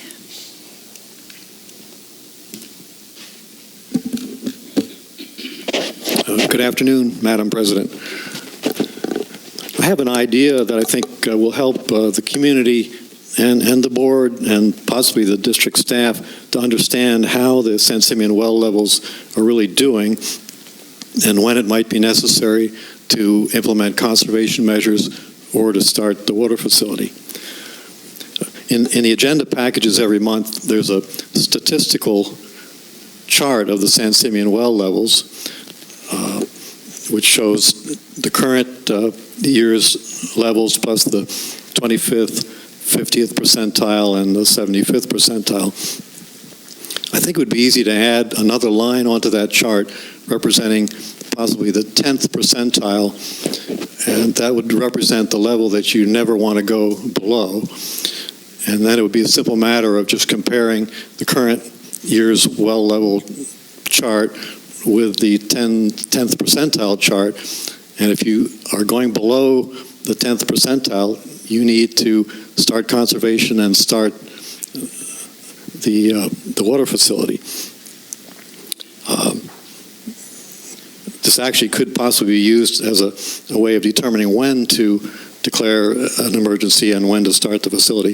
This would be easy to visualize how we're doing in the current year as opposed to a level that we don't want to drop below. So, thank you.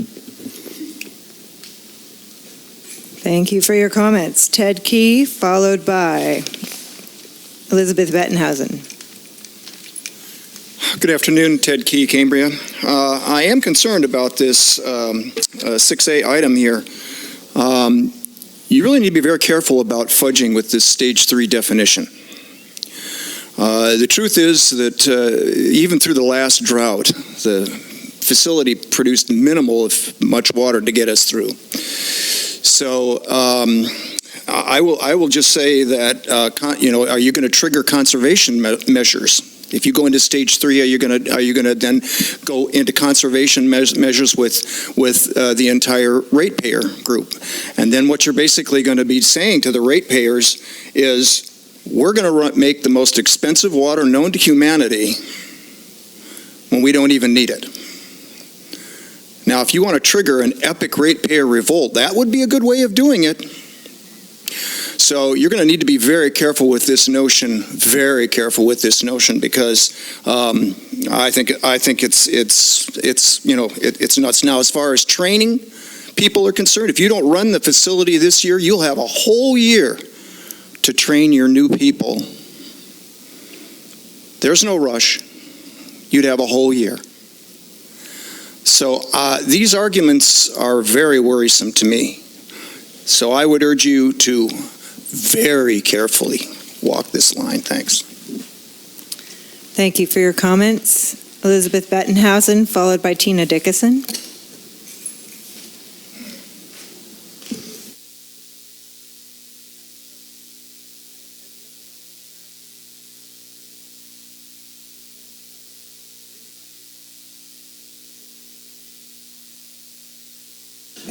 Oh, there it goes.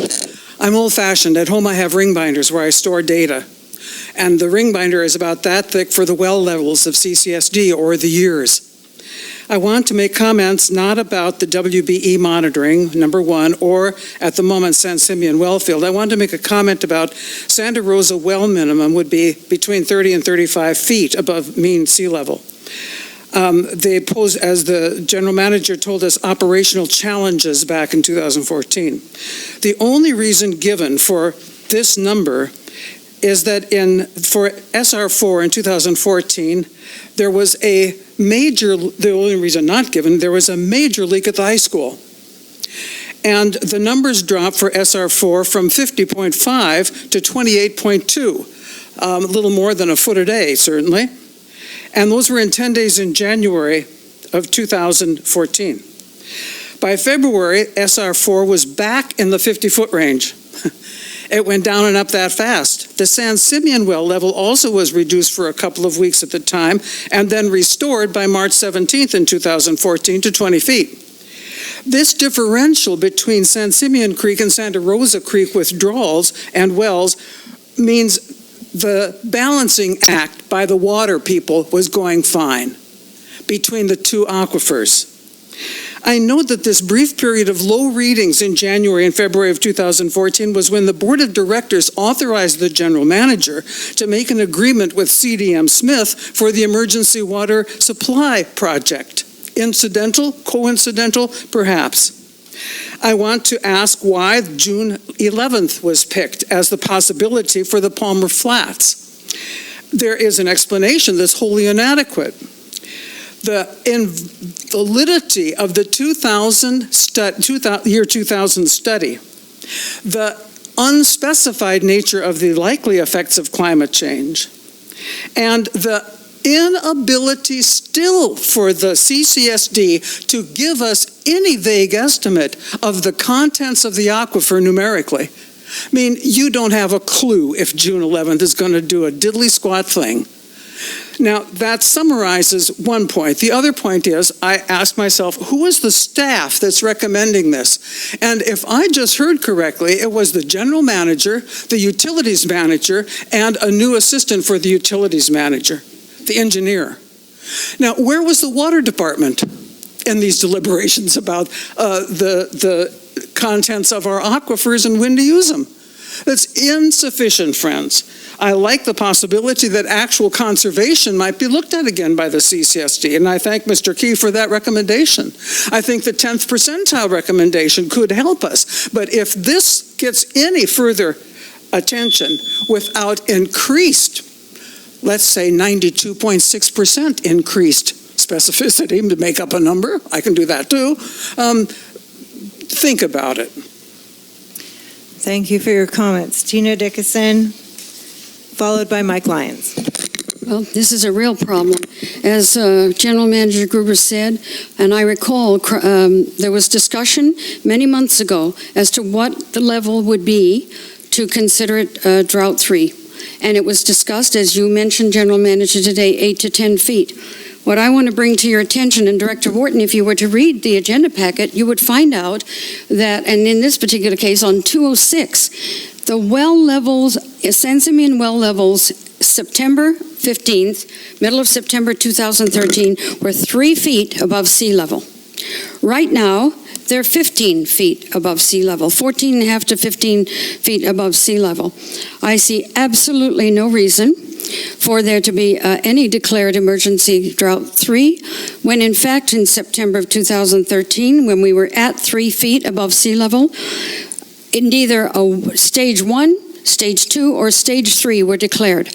Not until January 30th, 2014, 2 weeks after the governor declared the whole state to be in a drought emergency, did the general manager declare a drought 3.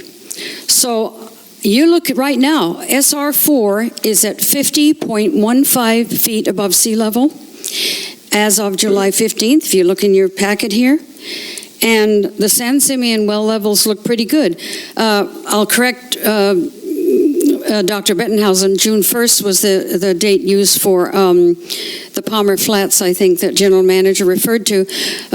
June 1st, that's pretty late. Traditionally, Palmer Flats, it's October through May. So, okay, June 1st, whatever. But the creek has actually been running longer. Palmer Flats were running longer, certainly both last year and this year. So the well levels look quite healthy as we are going into August. Also, a plan has to be submitted to the regional board before you can actually go through this process of turning back the plan on. And so I would ask you, when does that get done before you go ahead? The fact that Jason Buell wasn't mentioned as supervisor of water in conjunction with this, that a brand new Tech 3, Mr. Green, has just recently been hired, and that this person, Larry, who's retiring apparently from, I guess, water, I think you said water, is retiring in December. This is really problematic. The people that have been on board, John Alchin, Jason Buell, I would think would be the ones who could oversee this. We don't need to be looking at someone who's retiring necessarily or somebody who's brand new on board. It would seem that John Alchin and Jason Buell have the expertise to get somebody going on this, the new person. So please take a look at those well levels. I don't see a crisis. It certainly wasn't a crisis in 2013 when we were at 3 feet above sea level. Wow. Thank you for your comments. Mike Lyons. Madam President, would you like me to wait till Mike? Yeah. Okay, great. Thank you so much. Thank you, Mike Lyons. I'll try to be brief. The interesting wording of this 6A pleases me very much. When you or saying you're going to review the pathway for establishing a Stage 3 conservation measures. And I've been hearing this for several months at CCSD meetings. Every time I hear it, I'm more pleased. And today I'm thrilled to see that the staff has gotten together and have been considering this matter in a proactive, wise, prudent, and forward planning manner. So you're all working for us to plan in case this might be needed. That's something that we should be thankful for. I certainly am, as a possible user and certainly someone who wants to live here and who wants to avoid a Stage 3. I just have a question about the required notice on Stage 3 before we implement any kind of, before it's declared officially. Isn't there a 30-day period during which we have to give notice to the ratepayers? That's a question you can answer, if you will. And I think we should be mindful of the health of the aquifer in terms of reusing the sustainable facility. Even if we don't need any potable drinking water out of it, it has a great value in keeping the health of our aquifers in shipshape so that they don't compact and they don't have permanent damage. So it may be worth considering running the facility even if the drought doesn't happen to be a terrible one for us this year. Thank you.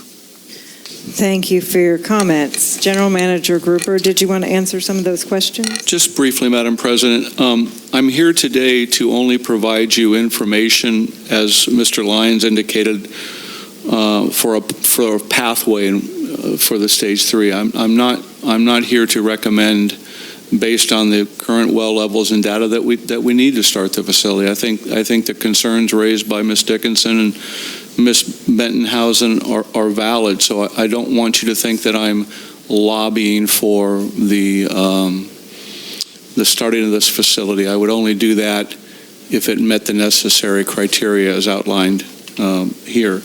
The other thing I'm pretty sure, and if I didn't, I apologize, when I referenced the meeting of staff, I really emphasized that we had myself and Bob Greshams and Jason Buell, who is huge in this, John Elchin, and then we referenced Bob's assistant, Melissa, and then James Green, the new person. So I did incorporate those two key staff members being Jason and John. So they were on board and part of the decision. I would never unilaterally try to implement anything without consulting their expertise. So. I've got a couple of quick questions. One is, you didn't time travel forward to 2019 on page 63 when staff met to discuss this. I just want to make sure that we don't have powers of time travel. No, we don't. It's a single letter. I'm sorry. You're an English major. Although that's not English, that's numerical. So, but no, we did not travel to 2019. Okay, I just wanted to. We apologize but also, for that. You know what? I don't see on this list anywhere a measure of demand, because we need to know how much supply we need because we have demand. I mean, is our demand up or down should be part of the calculation. I would think. Because if everybody's now, because of conservation measures a couple of years ago, we haven't really bounced back up to the prior amount of demand. So, I mean, to not have demand is only to know you got a bank account, but not have any idea how much money you need to spend. Right, and I think that's a good point. We do touch on a demand from a modeling perspective a little bit in number 6. But I think to add to this, what I'm hearing you say is number 11 could be a comparison of current demand based on... If it's appropriate. I mean, I'm not the pro, so... I think it is. All right. Director Pearson? For clarity, once again, this is going to be a decision that's brought to the board, and the board is then going to decide, based upon staff's recommendation, whether we go to a Stage 3 or not. That's correct.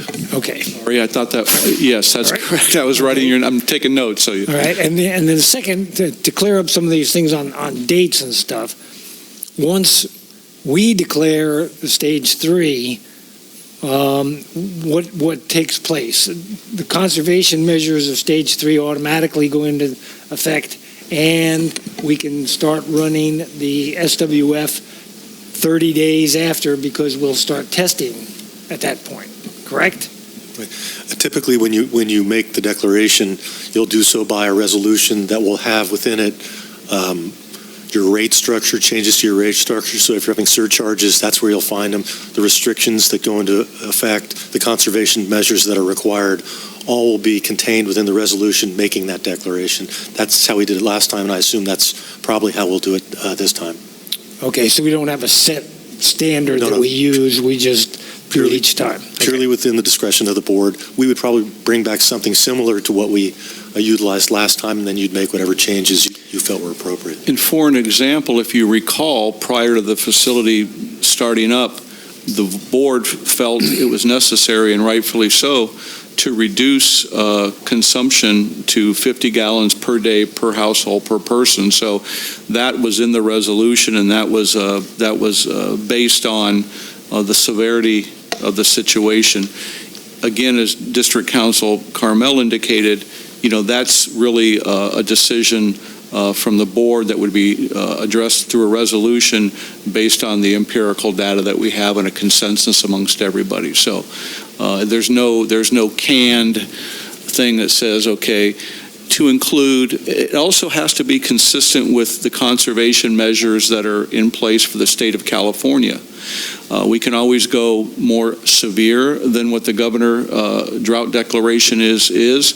I can assure you probably that if we're going to go to a stage 3, the state of California has already gone into some kind of conservation measure, and in that resolution we would at least at a minimum have to meet those conservation measures mandated by state law. So Okay, very good. A couple more things. Yeah. I like what you've done here, okay, and I think that's a good start. One of the things I would like to see is on each one of these is the timing of how often you monitor these, whether it's during the rainy season or the non-rainy season. Do you do it more often, less often? So the WBE monitoring well falls below 3 feet. Well, how often do you monitor that? Do you monitor that weekly, daily? And for each one of these, I think that would be important to know, okay? I can provide that information to you relatively after a short period of time after the meeting, but also include it in my general manager's report from here on moving forward. Yeah. We're talking about 2 different sources of water here, Santa Rosa and San Simeon, and you've got 10, maybe 11, thanks to Mr. Schwartz, right? What I'd like to see is these apply to San Simeon, these apply to Santa Rosa, and these apply to both, okay? So that there's a delineation there as to, okay, if Santa Rosa goes below and maybe if San Simeon also is showing deficit, why we're, maybe that our 2 triggers are needed or something, okay? So if you could do that, that would make sense to me. So, but thank you for the effort here. Vice President Behringer, followed by Director Farmer. Yes, I think that there's some value to the history of the 350 that we're in and the sustainable water facility itself and what the triggers were. And I will recommend here in a minute shortening this list quite a bit.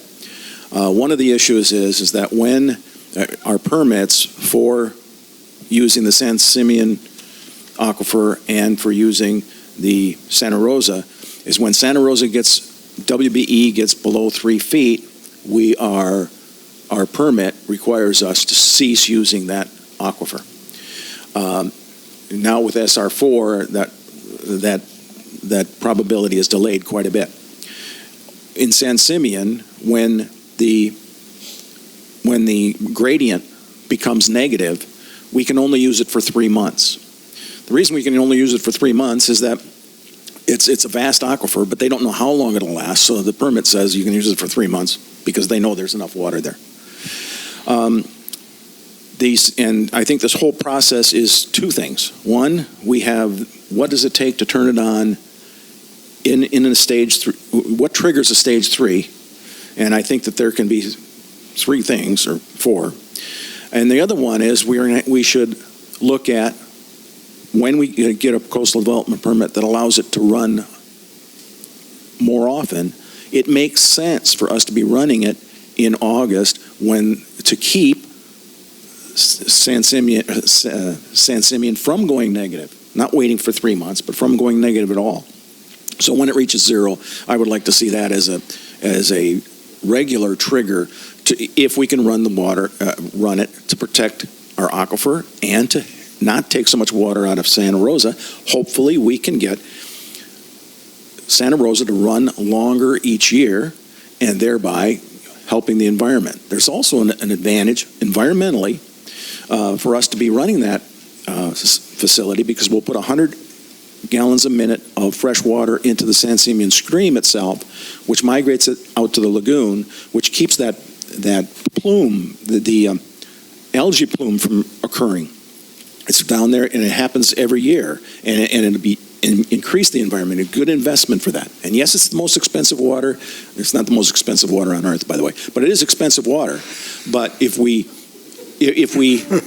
don't run it 24 hours a day and we're protecting our aquifer, it's a wise investment in the environment. So, but let me get back to real quick and bring up. I think number 1, the WBE monitoring well falls below 3 feet is a trigger. I think number 4, the gradient in the percolation basin and upstream portable wells reaches 0. And I like the idea of the 10 percentile because when San Simeon aquifer is that low, that's where we're starting to encourage potential saltwater intrusion. I like number 7, a catastrophic failure, of course, of either aquifer or storage tanks. And I think if we had an earthquake or something where we lose storage, that's a trigger. And the last 2 are good, an earthquake or a tsunami, that would be pretty obvious. But so this catastrophic failure caused by one of those 2 or any cause, I think is that. If we started focusing on that, have the 350 re-examined. The reason the 350 was put into place in 2004, I think, 2001, was because we had the potential of MTBE contamination of one of our aquifers. That was a catastrophic failure of one entire aquifer, and yes, that was the right way to put a 350 in. But that threat to that aquifer is gone. And since that threat is gone, and the threat of saltwater intrusion is essentially removed, we should have something that automatically triggers a 350, but we should lift the one we've got and have, when we do have a 350, we under California Code or Water Code 350, we immediately go into use that as the trigger so that we can provide conservation measures, etc., and we can run the plant. In the future, again, I would like to see another evaluation that sees when we should be running it on an annual basis. So that's my suggestion. And by the way, I think that we should not just let this go. I think that I'm going to make a recommendation as a future agenda item that we consider Water Code 350 and how it affects this particular emergency permit process. Director Farmer. Before I make some more specific comments, just a couple of small items with regard to that date that our president questioned here at the top of page 63. I looked back and it says here, Monday, July 18th, 2019. I noticed that there was actually a June 18th, 2018 on a Monday. So perhaps that's what was being referenced. I also want to mention here on page 61, right there at the beginning where it says discussion, at the June 2018 board meeting, it was requested that an item be placed on the July agenda. If somebody could just refresh my memory, who requested it and what were the circumstances that it was requested? I mean, I think that could have been added in there. No, I think that's a good question. I don't recall, and we can go back and look at the minutes and see who requested that to be on, whether there was a motion made or it was a consensus. But we can check on that for you. Thank you. So I'll make this once again as brief as possible. A couple of people in public comment remarked about conservation. Just like the fire chief earlier, he nodded his head when Director Wharton asked, well, when is the fire season now? Well, it's year-round. Well, when is water conservation season? It's year-round. I mean, I'm grateful when we get rain and we maybe use a little bit more than we normally do, but ultimately, conservation season is year-round, and the members of this community should be reminded of that. I mean, I think it's a blessing that even though we got probably 5 to 10 inches less than normal, our well levels are still doing pretty good. It could be that maybe our well levels did well because we didn't have the tourist season that we normally have because the highway was closed. Nevertheless, the well levels are doing really well. I believe both our general manager and our chief engineer, Bob Greshams, have commented earlier this year that most likely we wouldn't even have to turn the facility on this year. So this fact that we're even bringing up the stage 3 is a little bit, I'm just a little bit, how could I say it, skeptical. I'm just going to make that comment. Also, under number 6, where it's talking about, and by the way, since I've lived here almost 32 years now, there have been really good years and there's been average years. The really problematic years have obviously been much more recent. Have we weathered, no pun intended, those storms or lack of the same? Well, it appears that we have, without using this facility that has caused us tear my hair out. Who knows how much? Millions of dollars. But right here, where it's commenting on Palmer Flats, and in 2013, where the average date that we check it is July 11th when it quits flowing. It says here comparison to 2013 and 2014 drought years. The flow was much earlier, May 29th and April 17th respectively. Boy, that's when things were really bad. Well, when did it start flowing this year? The average that says here is like June 11th. Well, I checked and it stopped flowing this year, July 7th. So here we are discussing something about, well, what are we going to do? We might have to declare stage 3. It would appear, unless every tourist in the entire universe arrives here in the next 2 months, we're probably not going to be in really difficult circumstances.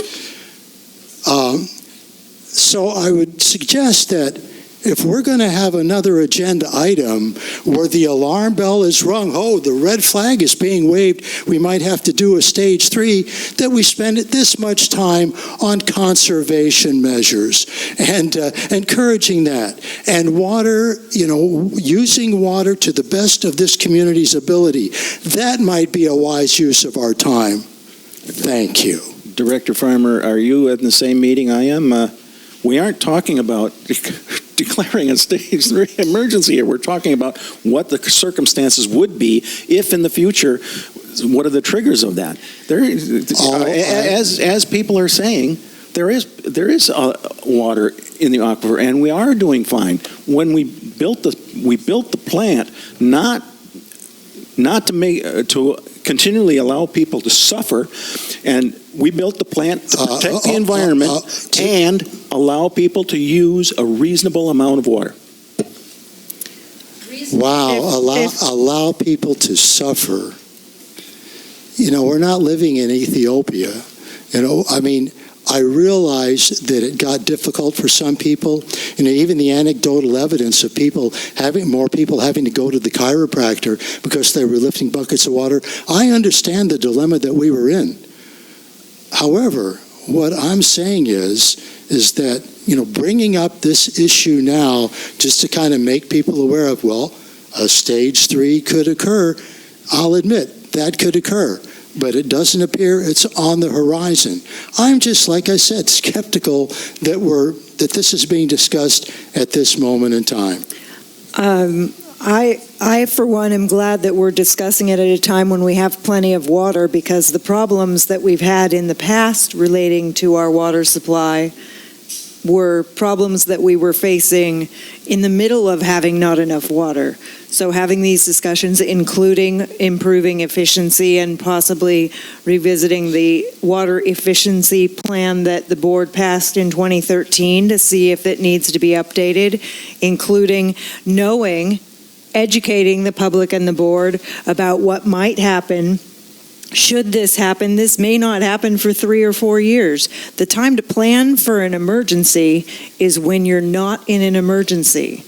And that's one of the reasons why I'm thankful we're having this discussion now, so that we're not like panicked about being out of water and trying to make decisions. Instead, we know we have some water and some time, so that we can plan things like the looking at the Water Code 350 declaration, looking at what kind of conservation measures should be included if we declare a stage 3, looking at what level of demand is it that we need to be trying to meet before we have to turn on the plant. There's a lot of planning involved in all of these things, and I think it's critical to not be making decisions when we shouldn't be having this discussion right now.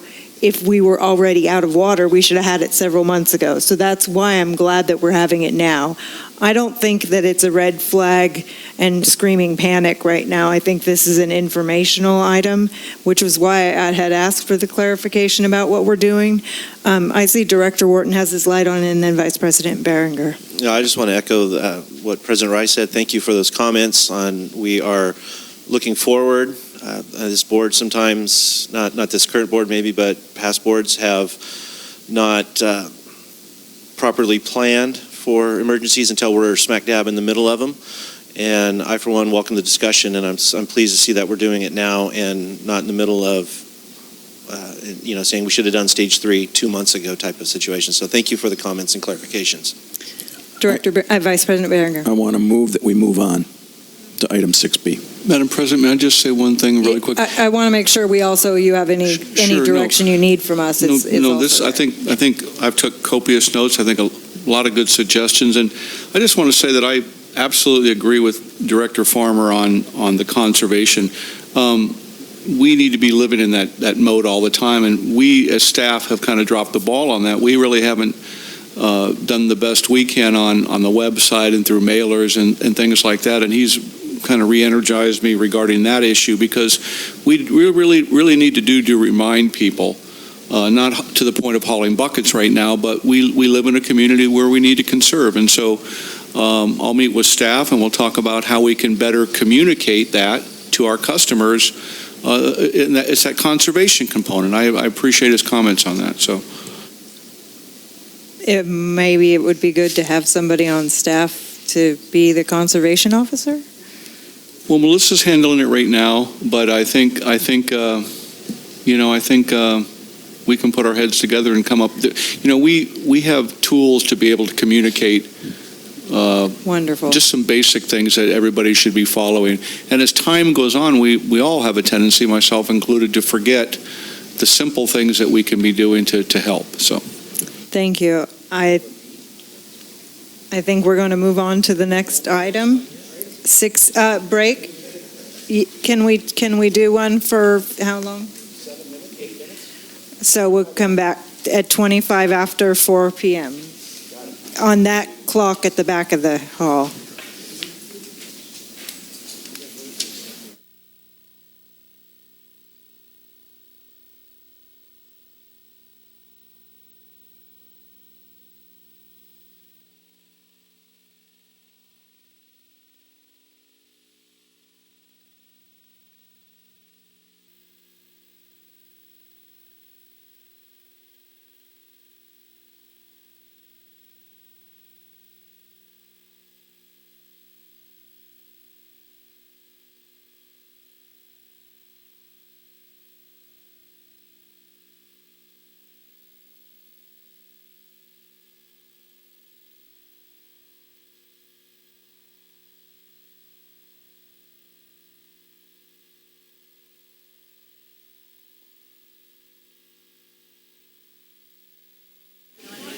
I'd like to call this meeting of the Board of the Cambria Community Services District back to order. And we're going to go to item 6B, General Manager Group. Oh my God. Thank you, Madam President. Item 6, and board members, item 6B is discussion and consideration of the award of a contract for the wastewater treatment plant influence screen installation project. The recommendation is the staff to the board to award the contract for the wastewater treatment plant influence screen installation project to Borough Construction. Increase funding to the project from $150,000 to $164,509, and authorize the general manager to execute a contract acceptable to District Council. The fiscal impact, the low bid for the project, as indicated earlier, was rated at $156,000. This is $6,675 greater than the engineer's estimate of $150,000 from historical perspective. And prior to subsequent redesign by staff, as you know, we redesigned it to try to get the price down, the project had received a bid on August 9th of 2017 of $337,622. The redesign estimate of concrete structure by mounting the equipment on the existing grit tank and further simplified the main piping by avoiding the need for a buried pipe. The revised design bid represents a savings of $181,000. We talked about, where is the extra money going to come from? Do we need to have a resolution to come from general fund? What I would like to see us do, and I've talked this over with Alan, is just go ahead and approve this, even though it's a little bit more than what's in the budget, and see if we can, throughout the year, capture that cost within the wastewater department by savings on other items. Director Wharton had asked me if I could ask the contractor if he'd do it for $150,000, and I said all right, and I inadvertently have never got around to asking him for that. But I'm a little reluctant to ask him since we've already got the price at a considerably lower amount than what was originally proposed. So with that, I'll turn it over to the board for any discussion. We do talk about in the discussion, I think everybody in the community is aware of what a critical component this is, how important it is. And when they do start the installation, I'd like to be able to coordinate a meeting with the infrastructure committee and have them on site and being able to meet with the contractor, similar to what we did at the East Ranch Park when we started that project with pros. So with that, if there's any questions, I'll be more than happy to answer them at this time. I'll take board questions and then we'll go to public comment. Vice President Berenger. Yeah, my question is, what's the time frame? When is he going to start? When is he going to finish? Well, you have to award the contract. He has to clear his calendar, so we're looking at a start date of about 2 weeks, and then from start to finish, about a 6-week process, assuming that he doesn't run into any problems, and we don't think so because the design was really good. So about a 6-week process. Thank you. Oh, and if is it a fixed price bid or is it a fixed price? Okay. Yes. Director Wharton. Well, I think when I emailed you that request for seeking the relief on the additional overage, that we both felt it was going to be more of a long shot than successful, but I still wish that the request would have gone through. So that my disappointment lies there. I do enjoy seeing the savings of the $181,000 that we had originally received, and I feel that the $6,600 over is a drop in the bucket, when we see what we will save in the future. So we did also put a 5% contingency in here. So if you read on the second paragraph, therefore it is requested the board consider authorizing an increase in the line item budget authorized from the 150 to the 164, which would include the bid amount and a 5% contingency for possible change orders. Staff would then report each month on the status of the cost as the installation proceeds, and the contract allows for 120 days completion. 120 days is 3 months or 4 months. We don't anticipate it taking that long. We really don't. I have a question. Fixed price bid, that means that they say they're going to do it for 156. And I remember when we were looking at the CDM Smith documents, and I think the Fiscalini tank also, the bidder, the contractor that we hired, had built in also in their price, they had an amount that was a contingency. So we're adding to, do they have a contingency in their, like if they have an overage? What I'm talking about is when we did the CDM Smith, there was a line item that was an amount for if they go over the estimate that they've given us. You're looking at me confused. Maybe I'm confused. Oh, are you saying, did they build a contingency within their bid? Yes. No, staff is just putting in that contingency in case there is something along. But they didn't put one in. No, this ma'am. was a bid. Yeah. The CDM Smith was a design-build negotiation. Okay. So they needed to do that. Okay. To say that they were going to stay within. Thank you. I'm just trying to understand the difference. Those are good bid, you questions. don't add anything. Okay, because you want to be able to get the lowest. Exactly. Okay, so we've added the 5%. One of the things that I do want to see is I would really like to see, I appreciate that you're hoping to recapture the 14,000 over what was budgeted in saving expenditures, but I'd almost rather see us just straight up do an interfund loan that then gets paid back from the general fund, because we budgeted, the budget was already really tight in wastewater. We asked for it to be that way so that I don't want to take further from that already low. I mean, maybe I'm the only one that feels that way, though. So if that's the case, We could simply bring it back next month as a resolution. If I'm the only one, then I don't have a problem with that. I think $14,000 is, I think interfund loans should occur. This could be part of one that's when it gets the end of the year and So it would be triggered at a higher level or Yeah. something? Mid-year kind of say, okay, we've overspent in this and now I just don't want to be wishy-washy, because that's how we ended up where we are. Wishy-washy's for years bad. of- Alan's indicating the mid-year probably would be a good time to address it, but, this is a good conversation about, what would trigger a interdepartmental loan and what would be the conditions associated with repaying that back. Director Wharton and then Director Farmer. Thank you. Little tongue-in-cheek here, 14,000 is a lot of cake and water that we can cut back on. So, but also, it's more serious. Is there, if they complete the contract in under 120 days, they obviously have made better use of their time, made a little bit more money on the project. Is there any stipulation if they go over the 120 days and they drag it out? Is it just they get less for the complete job, or is there a penalty that the communities had to wait for the construction to be finished? There's a liquidated damages provision in the agreement itself. I don't remember the amount. It's either $200 or $500 a day. Thank you. Oh, I just want to say our legal counsel just mentioned liquidated damages. It's only appropriate for the sewer plant, right? But moving on. So first, I want to ask a couple of questions and then make a couple of comments from the item itself. So, Brew Construction. I'm grateful, number one, that Brew Construction is in the South County. I mean, they're in the area. I'm glad to see that.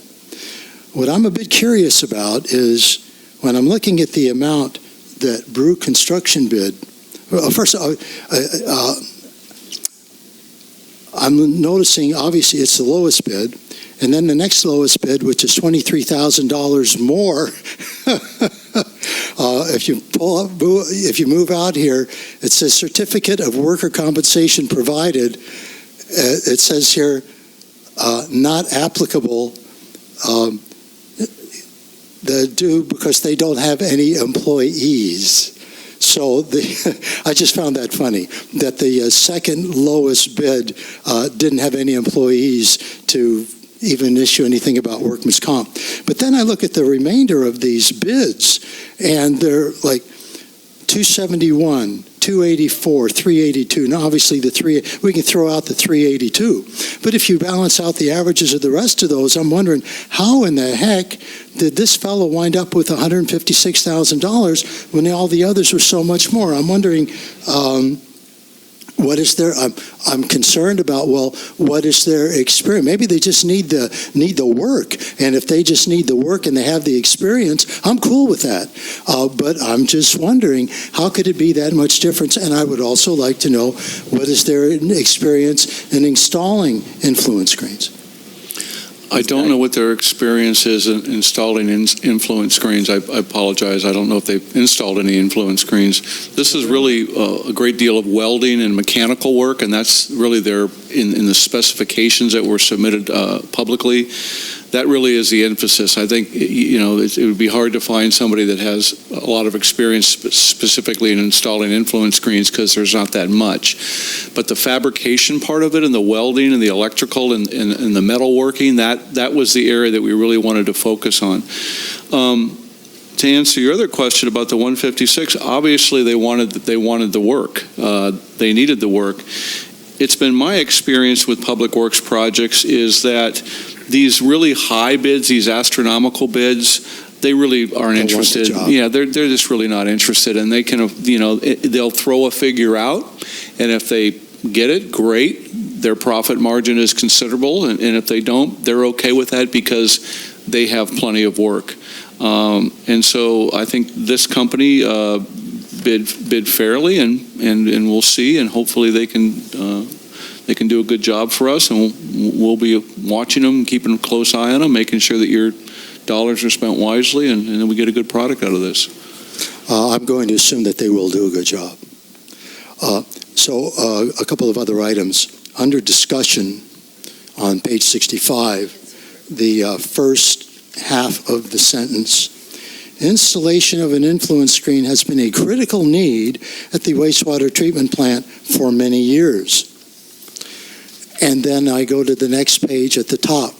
Given its importance to the performance of the sewer plant, staff believes that the district must promptly move forward with installing the influence screen. It's been a critical need. We need to promptly move forward. I mean, this has been a truism for a long time. A critical need. We should promptly move forward.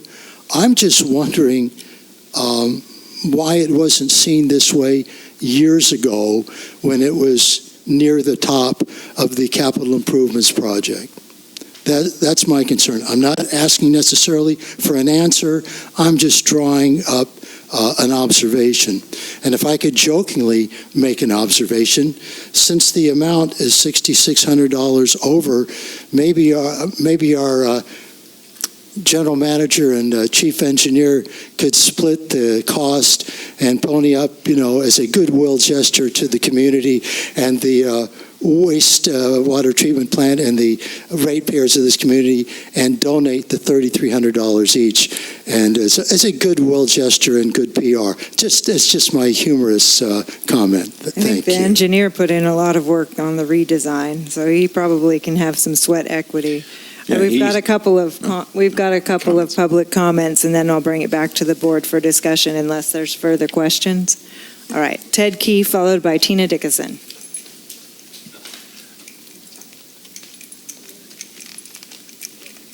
Ted Key, Cambria. All I have to say about this is, first of all, anytime you're going to improve the infrastructure around here, let me be the first person to get behind you and wave the flag. So, yes, I think that this is an imperative thing to get installed. It would seem to me, and I haven't looked at the range and scope of this project, but if you tell me you've really gone through it, with nuts and bolts to figure out that manpower and material hours do make sense for the bid that you're receiving, I guess I have to go with your call on cost control. Regarding your question about overages and stuff, if my understanding, if you enter into a contract like this, the only way you're going to get more costs is if you create change orders. So I guess my urging for you is to make sure that you have this thing, nailed down absolutely absolutely tight. I can understand how prices can rise. I just put $300,000 in my house, and I've been absolutely amazed at the increase in cost of materials lately. It's just gone through the roof. So while I haven't looked at your cost analysis on this thing, I'm going to trust that you guys went through this with a pretty sharp pencil. But I must say, $150,000, $160,000, that's a lot of concrete. So, but you're saying that's electromechanical work. I get it, but that's my only comment on the thing. So the sooner you can get this thing in, the better your plant's going to operate, and we'll all be better off. Thank you for your comments. Tina Dickinson?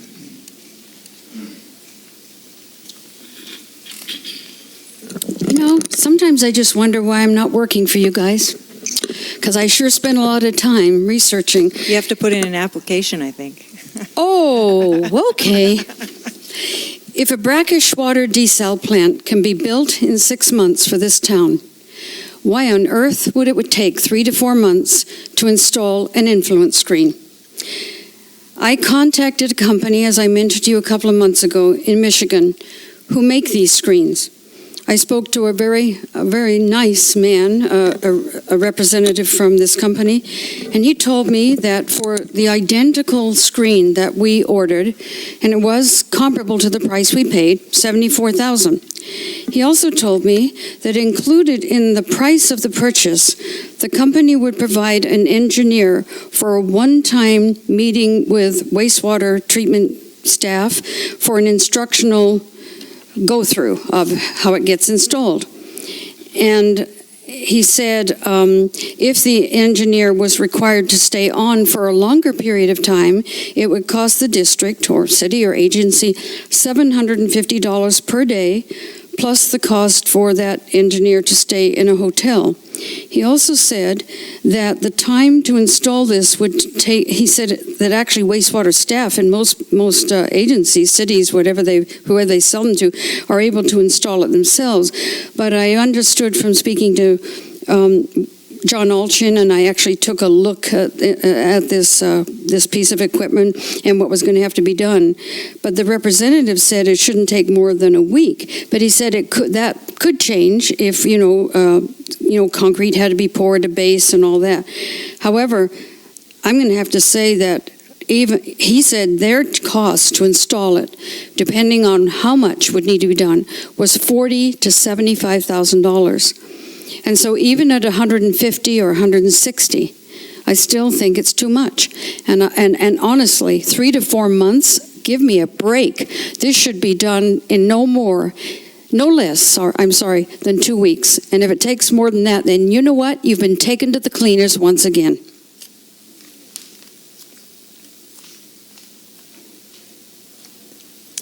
I'm going to bring it back to the board. I don't have any other speaker slips. I would entertain a motion or further discussion. You want to make the motion? Okay, I'll move that we approve the item 6B. Yeah, I should have jumped on this one. I'll second that. Hey, all right. Moved by Vice President Berenger, seconded by Director Farmer. I don't know how we had a meeting without you, Jim. Can we please? Well, I waited. Is there further discussion before we have a vote? I'll just say this much. I really appreciate Ms. Dickinson, as always, following up on this particular item and giving us food for thought as to the process that we've gone through here and the information that she got from another company who does this very same thing. Thank you. Thank you. Let's have a roll call vote, please. Vice President Berenger? Aye. Director Farmer? Aye. Director Wharton? Aye. Director Pearson? Aye. President Rice? Aye. The vote passes 5-0. Let's move on to item 6C. General Manager Gruber. Thank you, Madam President and board members. Item 6C was continued discussion and consideration to extend the agreement for consultant services with Balance Public Relations for an additional 6 months. This item was asked to be brought back. If you recall, last month the board extended balanced public relations contract, Mr. Dean Flores, for a 1-month period of time until we had the opportunity to discuss with Mr. Flores specific and measurable goals related to his service. Under fiscal impact, the cost associated with extending the agreement for a 6-month period is $7,000 per month for a total of $42,000, plus out-of-pocket expenses. The amount will be divided equally between the water department, the wastewater department, and the sustainable water facility.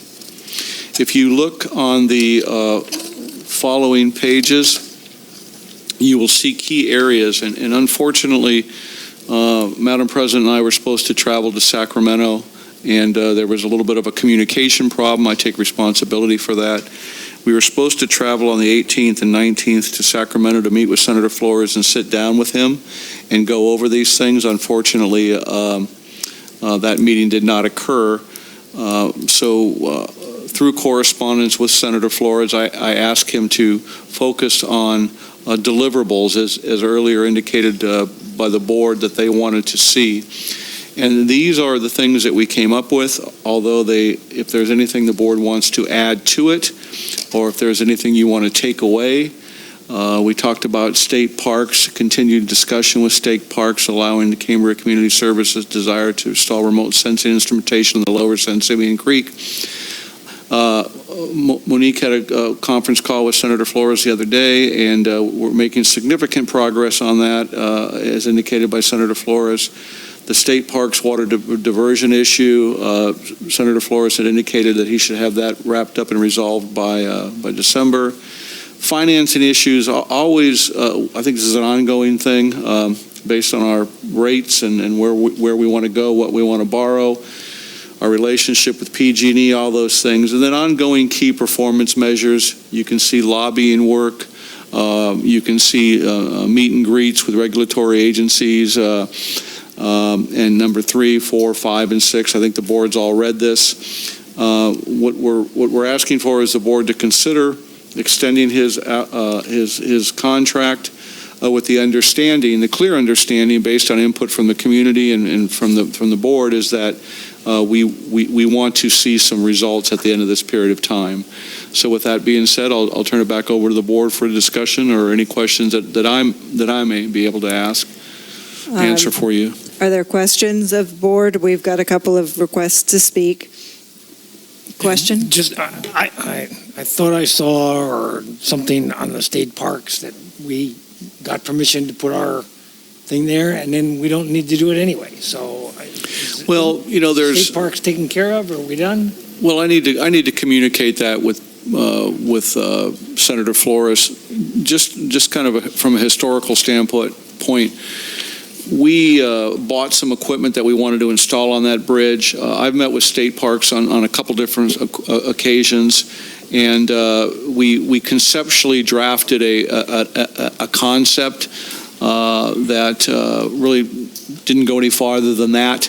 If Senator Flores has been able to break through and get some additional movement on that, then I would need to provide that to the board. I don't have that information right now, but we do have an agreement going back to the 70s with the state parks that allows us to enter into and monitor our existing equipment.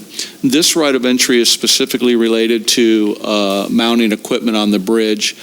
And staff's to the point where it's been going on for so long that we don't necessarily feel that it's critical as far as our biological monitoring of the lower San Simeon Creek. So I don't necessarily know if this is something, if we can continue on this, great, but it's something that maybe the board may want to feel that something else is a higher priority.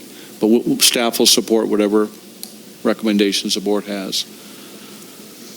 Are there other questions before we go to public comment?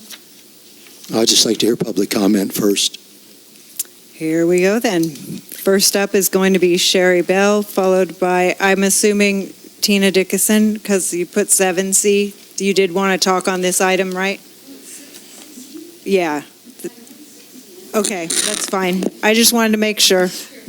Thank you for your patience, Sherry. Go ahead. Okay. Oops. I'd just like to say, before you vote on this, just to ask yourself, before you vote on this, just to ask yourselves, how many years and how much money have we spent on balanced public relations? And what have we gotten for our money? Specifically, what have we gotten? I don't understand why his contract continues to be extended. And what was just brought up here is the canceled trip to Sacramento. Why to meet with Mr. Flores? Why couldn't you just pick up the phone? Why do we have to go and sit around a table to have a discussion with him? We're going to have to pay for travel, we're going to have hotel, meals. Stay home and pick up the phone, please. And I just think that's just another example of a poor financial decision. Just one of, just start getting that pencil out and start cutting stuff. Like I said, I know he has a lot of meets and greets and reads a lot of bills that come before him. I just don't see how we're benefiting from it. And I think that there's a lot that could be done by the general manager and his staff. I just don't think we should be spending this money. Thank you. Thank you for your comments. Tina Dickinson, followed by Don Howell. On this item, Mr. Flores, as far as I'm concerned, has not provided any deliverables that have amounted to anything for this district. He was contracted, I believe, in April of 2015. That's 39 months ago. We've spent a lot of money, and you talk about having to borrow money from the general fund to get this influence screen in. Well, big question mark in my head. Meet and greet, really? We're paying this kind of money for meet and greet? State Parks, as I understand from State Parks, has already told the district they're going to do the monitoring. There was some things you guys know because you talked to them, and this was supposed to be worked out, that we're not actually doing that monitoring. Yes, you bought the equipment, maybe before you should have, but why Mr. Flores would be still spending time on that doesn't make sense to me. Mr. Flores was hired primarily to get the CDP, the regular CDP. That has not happened. We have not had any update on the CDP regarding the county. The other thing he was hired, I believe, to do was to check with the State Water Resources Control Board about our water licenses. That still those have not been addressed. We don't have them yet.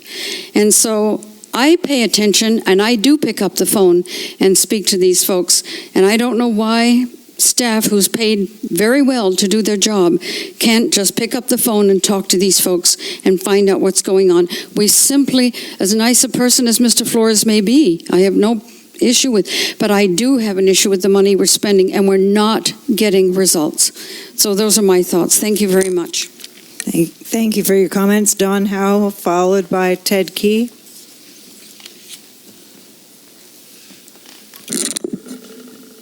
Thank you.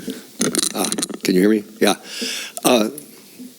Personally, Dean Flores is a very likable person, and I really appreciated the town hall meeting that he had. He was able to deal with the public and give us a lot of answers.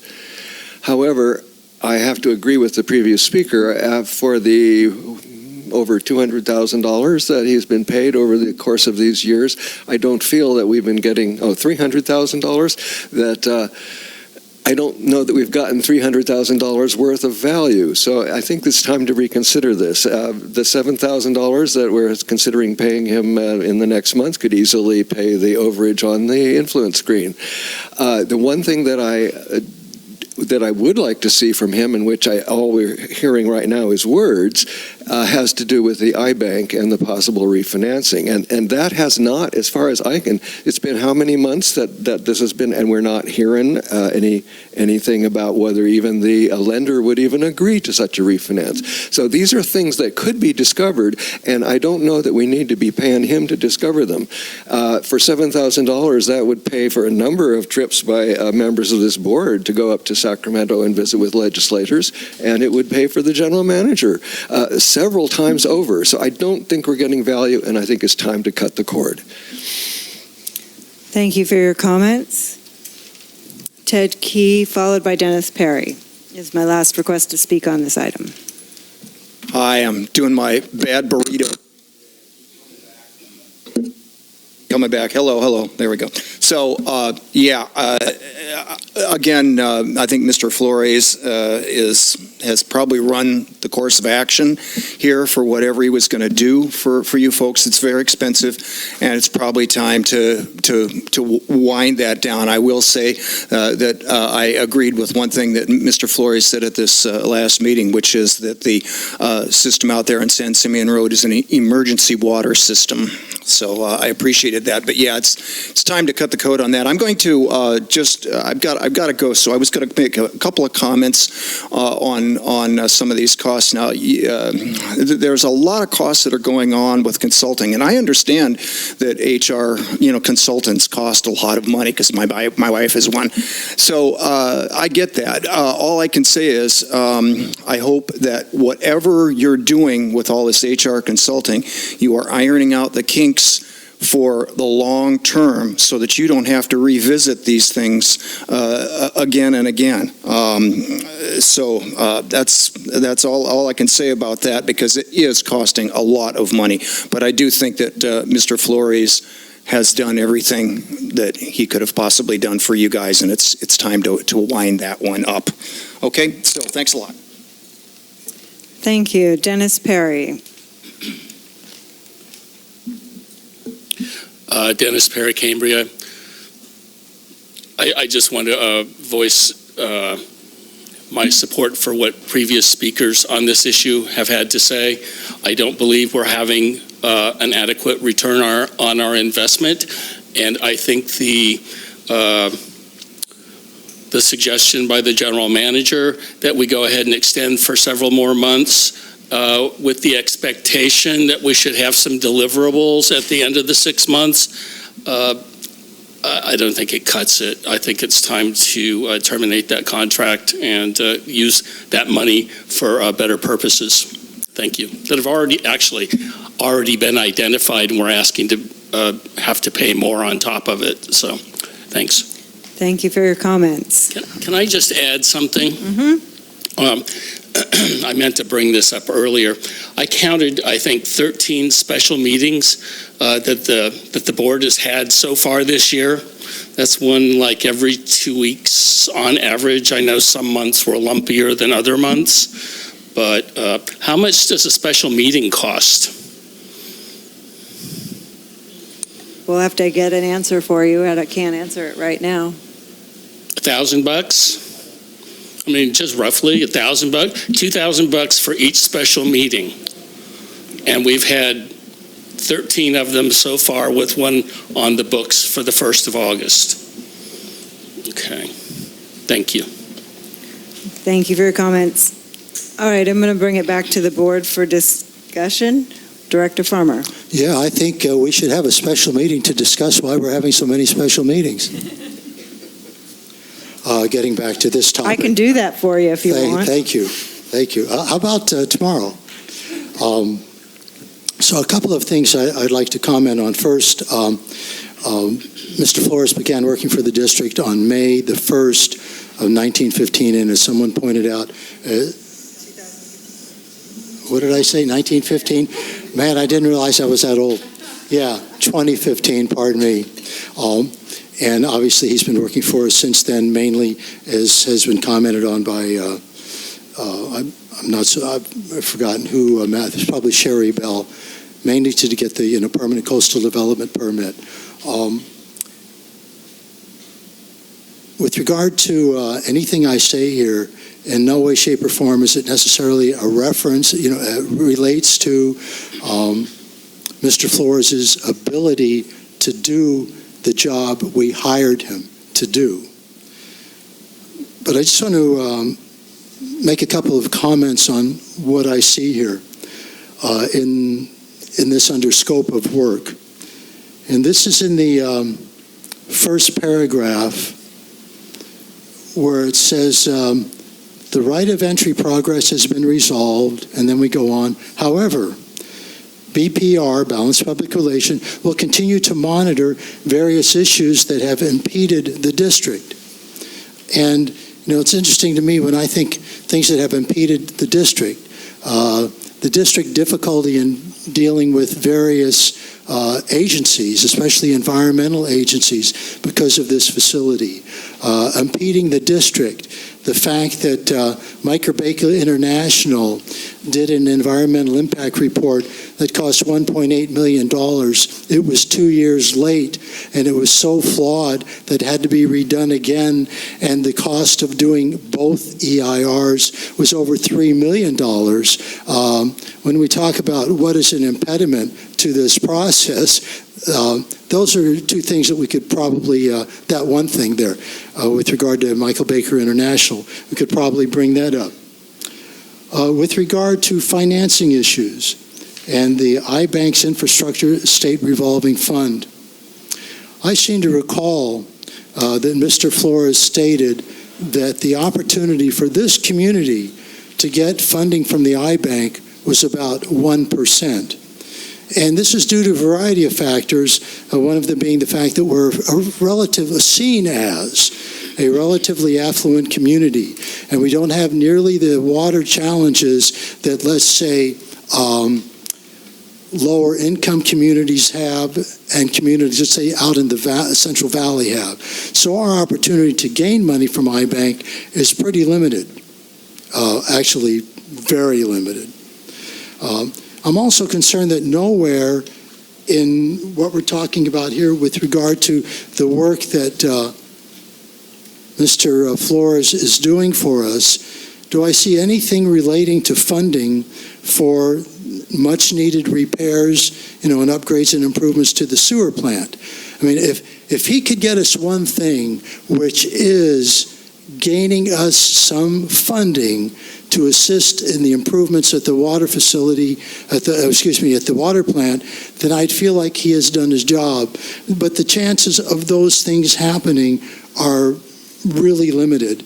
And I just want to say that I agree, I concur with what everyone has said in public comment, that it's probably time to say adios to Mr. Flores and move forward and use the money in other ways more efficiently.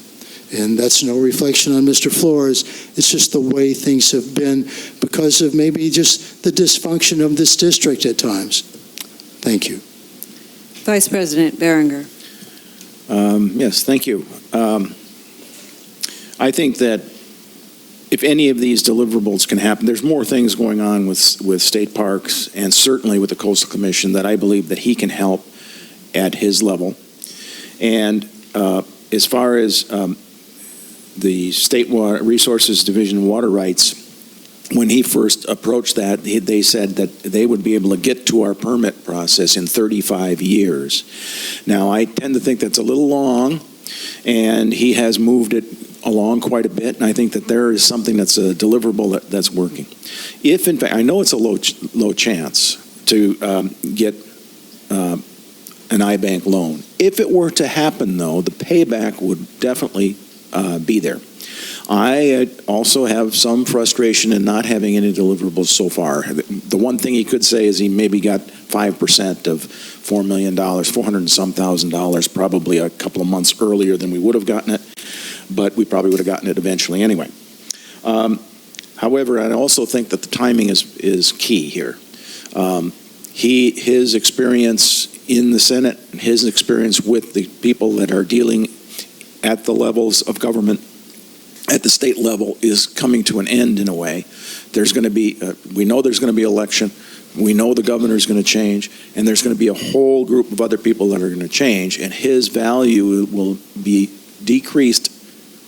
My suspicion is his value will be decreased early on next year. I also, when Director Clift went with Mr. Flores in Sacramento, he was astonished at his ability to be able to get in at high-level meetings with the key people at the right time. Something the general manager can't do. I'm not saying even though he cannot get an audience. When the meeting last week was terminated, I called, I probably should have told you this. Anyway, I called his assistant because she had sent me some information, and I wanted to make sure that the emails weren't getting misdirected. Was it the fact that he only had one high-level meeting and he had another one that was tentative? And her comment was that it was bad timing for the people that they were trying to get meetings with. So the general manager and maybe the president weren't going to feel productive on going to a meeting that only had one or 1.5 people, and they wanted to reschedule to another time. And rescheduling with the right people, those introductions can occur. I think at least President Rice is going to be around for a little while longer, and I think that those introductions could be carried on from there, but getting into those meetings is key.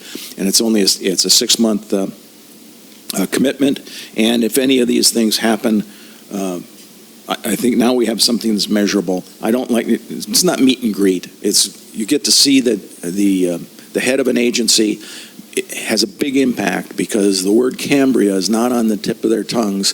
The other L.A. and San Francisco and so on and so forth are on the top of their agenda. So to be recognized as a community in need, and I know that there's different ways of looking at a disadvantaged community.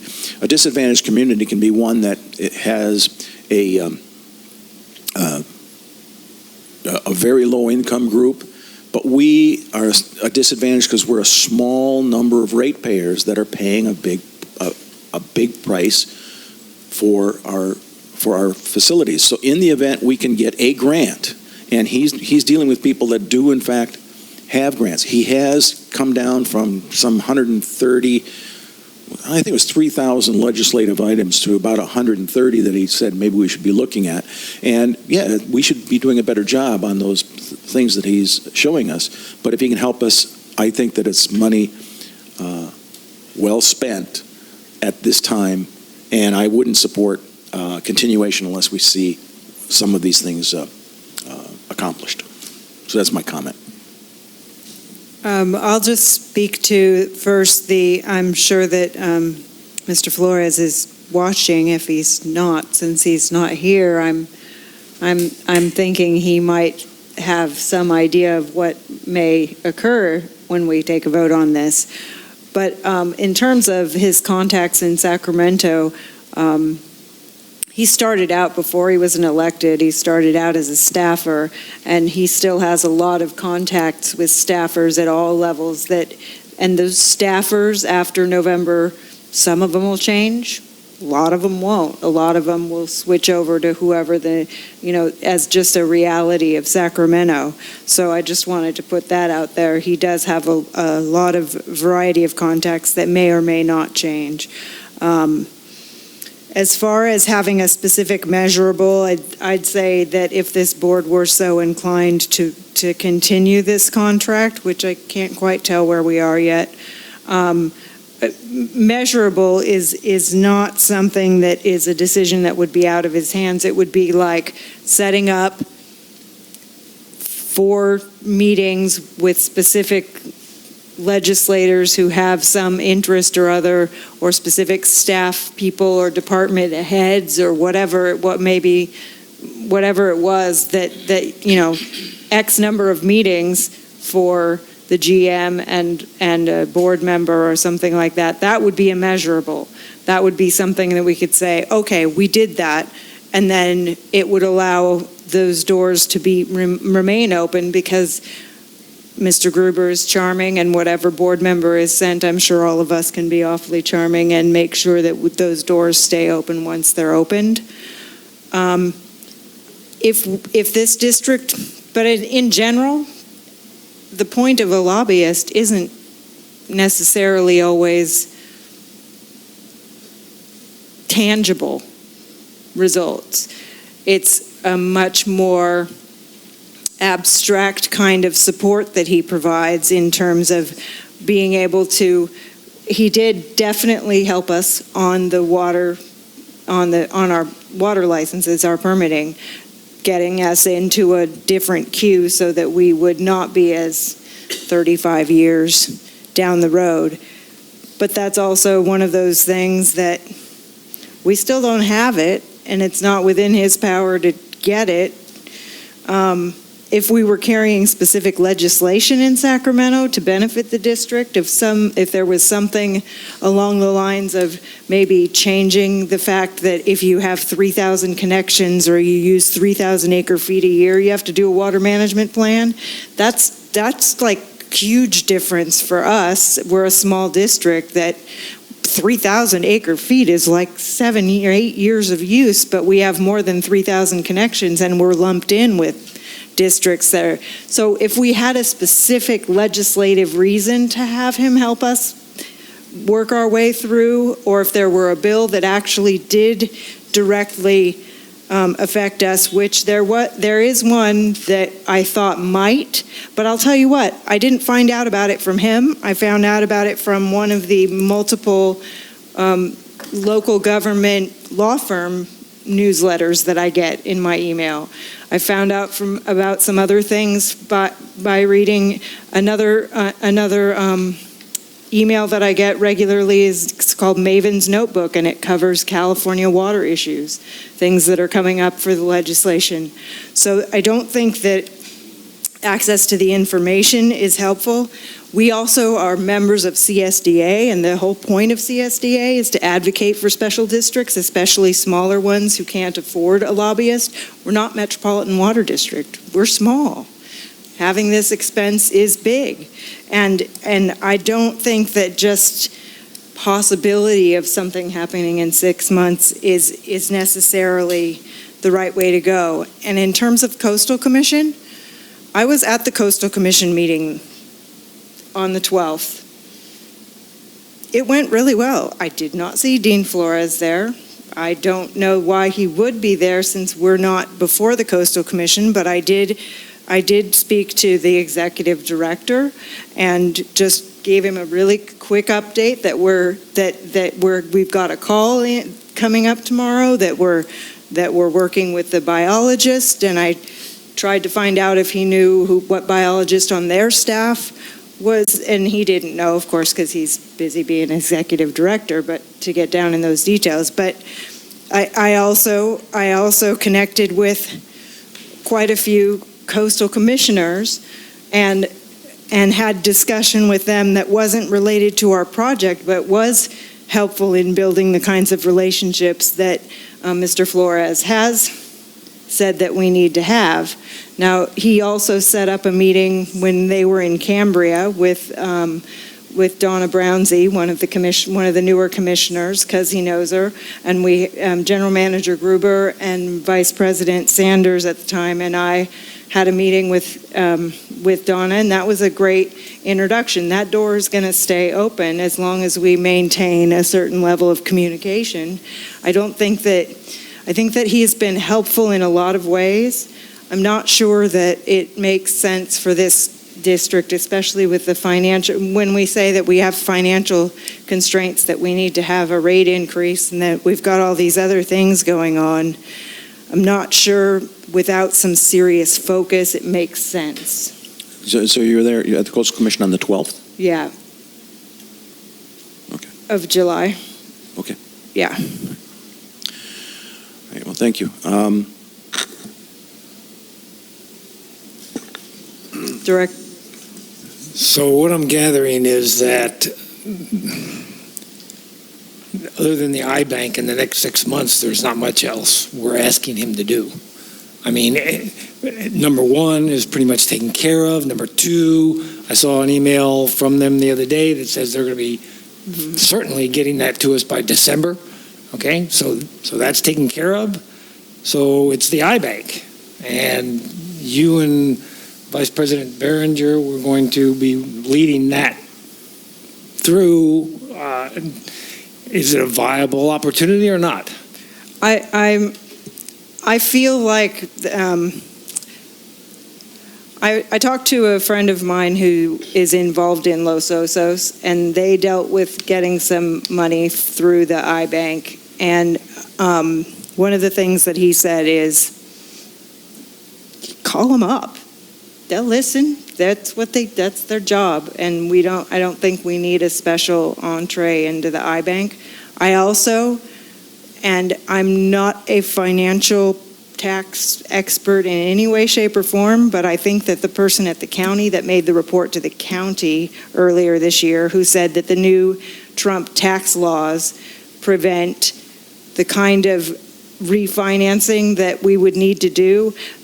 There's a term in our loan agreement that says that the money has to stay tax exempt for the people who, for the benefit of the lender.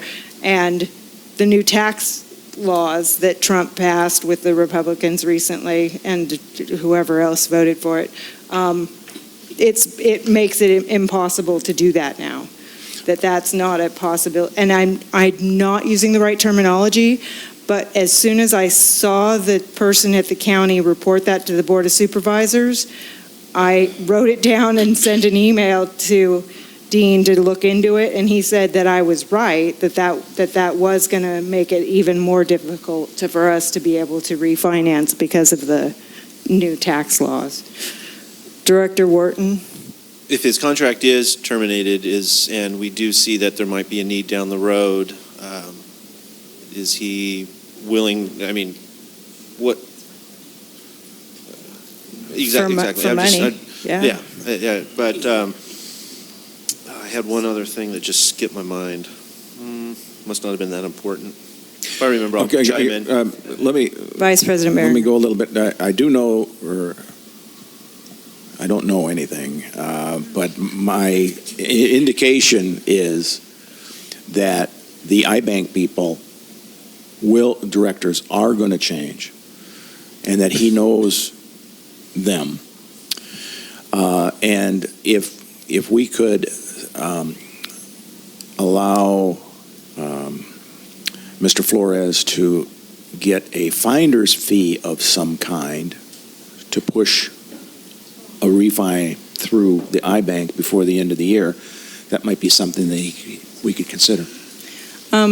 Correct me, Mr. Gruber, did we not have a conference call or something with an investment firm that they were going to look at our financials and do an analysis and let us know? Is that ringing a Yeah, there bell? was a series of calls. Senator Flores put us in contact with a high-ranking person within the iBank. We talked to her. Not that one. There was another. There was an investment firm. And I entered into I would say an agreement with them. It didn't cost us anything. It was more of a disclosure. I had them evaluate everything. At that point in time, the individual felt that we weren't eligible for the assistance that may have been offered through the iBank process. Right, which is similar to what you're suggesting about a finder's fee. I don't know that anybody, even Mr. Flores, would be able to get us over the humps that we would need to get over. That's kind of why I thought it was a good idea that we did that, because that firm looked at our stuff, and there was no cost to us unless we did a placement of a loan, in which case that person got to get the loan. Madam President, I recall, there was a detailed analysis done actually in a relatively short period of time based on the documents of our loan for the Sustainable Water Facility, and the results through that really was an actuarial, if you will. Mm-hmm. The results of that indicated that it would be cost prohibitive to go ahead and refinance it because of the $400,000 payout, if you will, if we do choose to. Now, Monique and I have had a discussion about that. Is going directly to the bank. But that's not. We don't need Mr. Flores. Director Wharton, and then Vice President Barron. I'll yield to Vice President Barron here. I was going to make a motion that we approve the contract. I was just going to one of the benefits that Dean has up there is he's got access to a lot of different people, and General Manager and you were going to go up to Sacramento to meet with some of those people.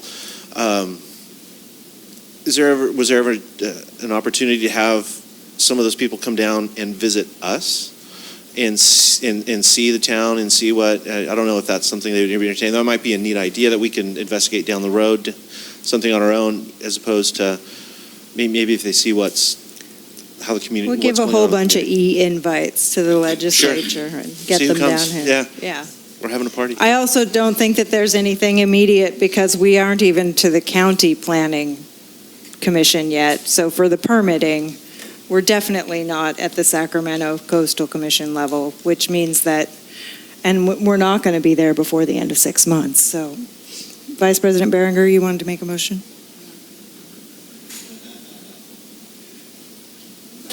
If I made a motion, I wouldn't get a second, so. I would entertain a motion of any kind at this point. Okay, I'll move that we approve Mr. Flores' contract as described in the general manager's summary. Is there a second? I'm going to second that motion, and here's why. I think it's important that we don't just let this die for lack of a decision, and I'm going to request a no vote on it, and I second it for that purpose. Roll call. Vice President Berenger? No. President Rice? No. Director Wharton? We're voting to terminate then, right? I want to make sure. Right. No, no means that we're not going to approve the I vote contract. no for that. Yeah, no. Director Farmer? No. Director Pearson? No. Thank you for entertaining that reverse vote. And thank you for the public for your input. And to Mr. Flores for his input and help.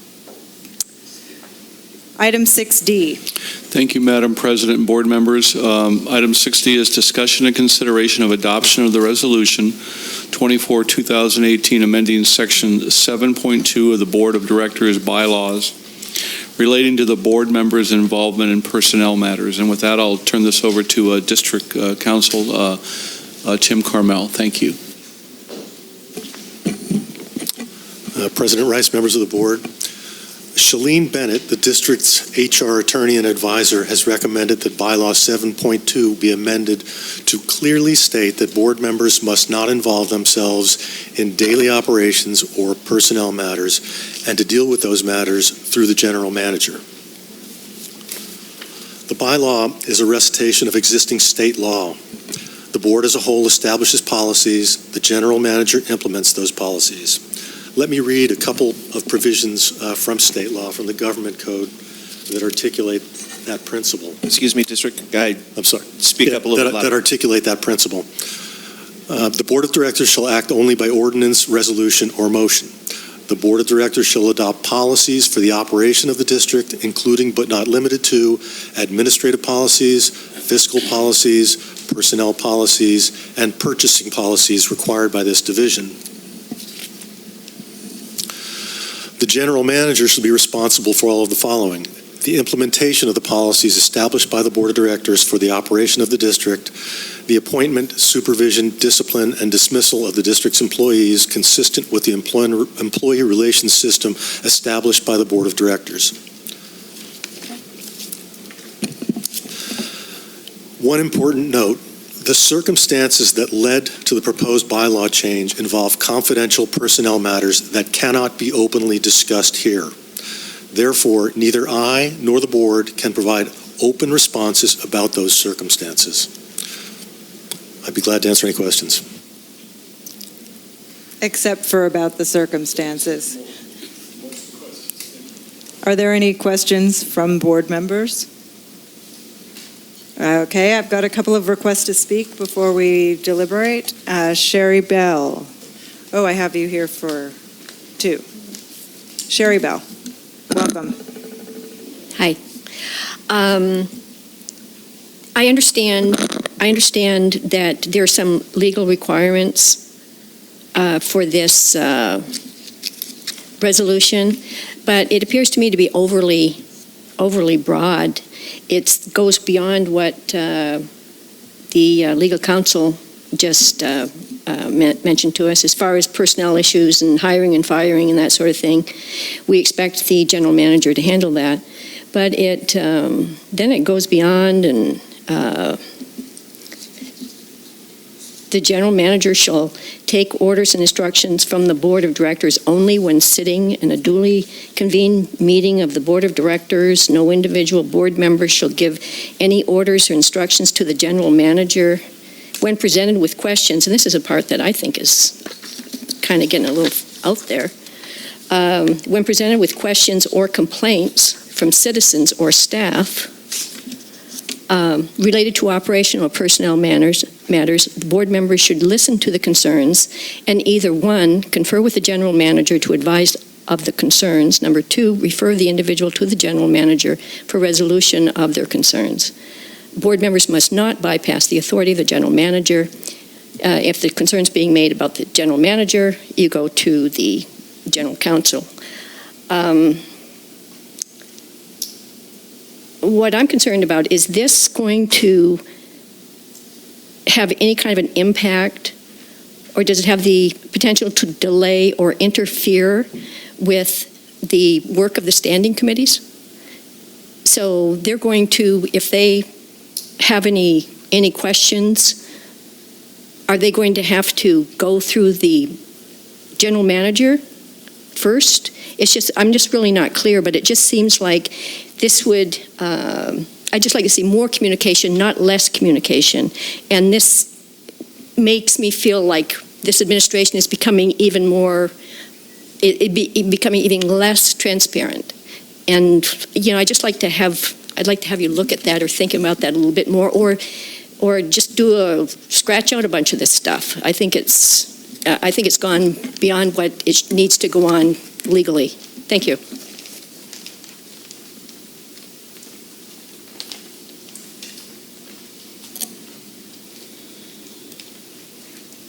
Is that for this item? Okay. Because I had 2 for Sherry, so now I've got 2 more. All right. Dawn Howell, followed by Tina Dickinson. Oh, Ted Key did have a slip in, but he's left, so go ahead. Thank you, Vice President Barrett.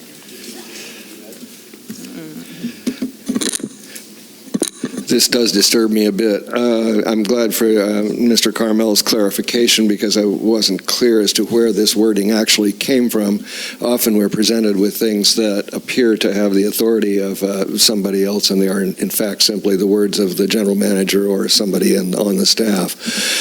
I agree with the previous speaker. I think this is overly broad. The existing bylaws are fairly clear on the matter, and maybe they could be expanded, but to do it in this fashion, I think, requires a little more thought.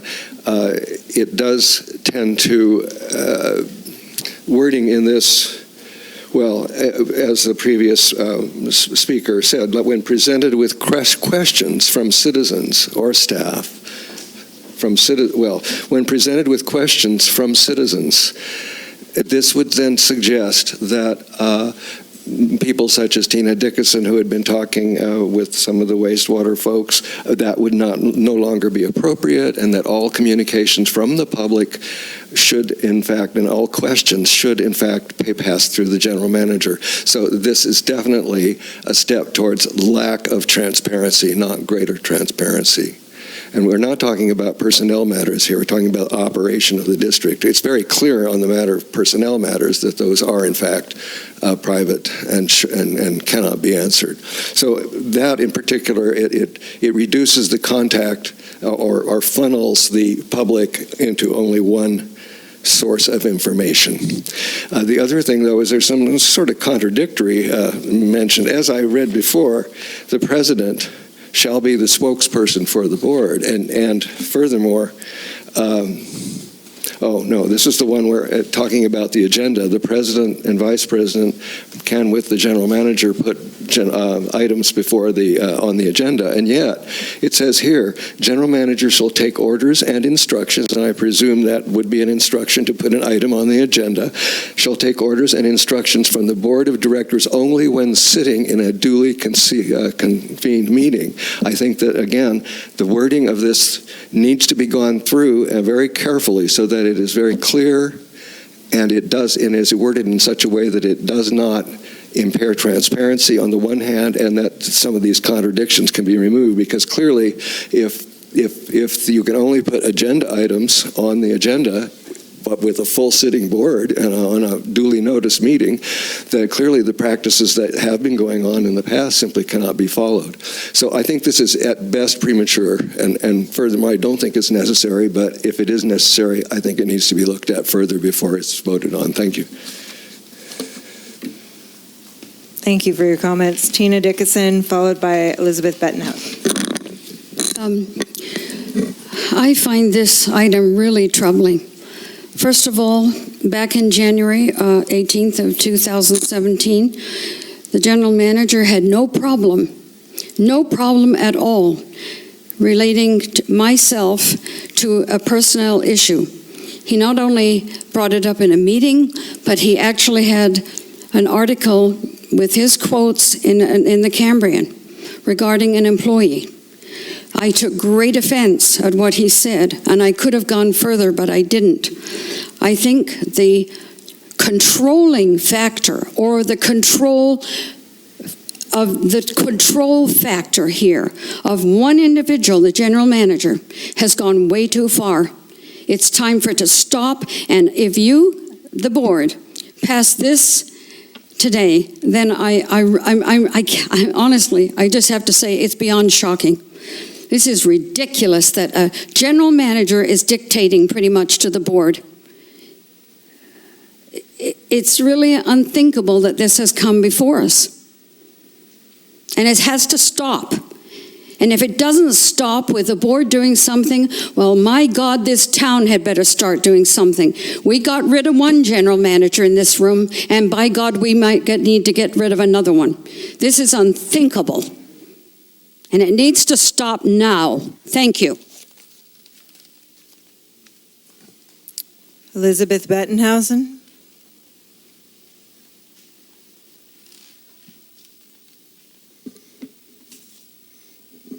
Thank you very much, Madam President.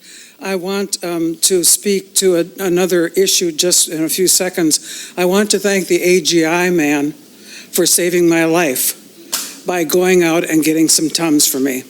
And I'm totally serious, so thank you, sir, very, very much. On this agenda item, I want to say simply to start that I assume you all have read the emails that I sent to you, which was 2 emails, approximately 2 or 3 dozen questions about these 2 pages, raising all sorts of questions. And I want simply to give an example for the listening audience as they get called. Just the first sentence, a board member's individual involvement in district personnel matters or the day-to-day operations of the district can potentially create liability, demonstrates a disregard for the proper command structure of the district, and jeopardizes the administrative appeals process. Now, I haven't the vaguest idea what that means because it's so vague. There's no place, you know me, I go search, and there's no place which tells me about that on the CCSD website. What does it mean? There's later reference to the hierarchy of CCSD, and I searched for that, and you can't find a description of the hierarchy of CCSD. I won't go through all of the questions I pose because these 2 pages raise many, many, many, many questions about what do the sentences mean. And when you try to specify the authority and the power of anybody With this kind of vague declaration, you play right into the hands of people. I mean, we can imagine perhaps someday playing into the hands of a person like the President of the United States even, we could imagine. Friends, do not once again, please, distribute authority from your responsibility and therefore think that you are diminishing your responsibility. You're increasing it. If you pass this, you will have on your hands, what many of us in the public know is happening in the administration of this district, because we talk to people on staff and know a lot of things that apparently you know only in closed session. We have a serious problem here. I ask you not to give the general manager more authority. Thank you. Thank you. Mike Lyons, followed by Michael Calderwood.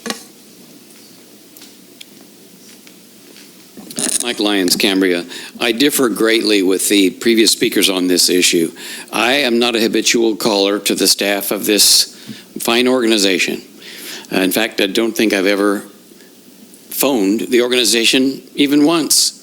But the idea that the idea is that it should be run as efficiently as humanly possible. There are a lot of contentious factions in this town on very serious issues, and I don't think we should allow any member of the public to be able to phone or contact staff members without going to the general manager. This subject matter seems to me to be most important from the board to the staff, but it's devolved into this discussion about ordinary citizens talking to staff. So I'd like to make myself clear on both issues.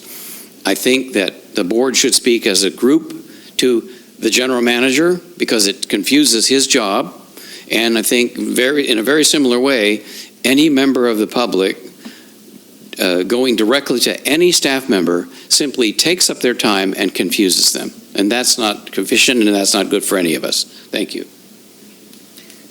Thank you for your comments. Michael Calderwood. Twice in 1 week. Hey. Hi, everybody. Michael Calderwood, Cambria.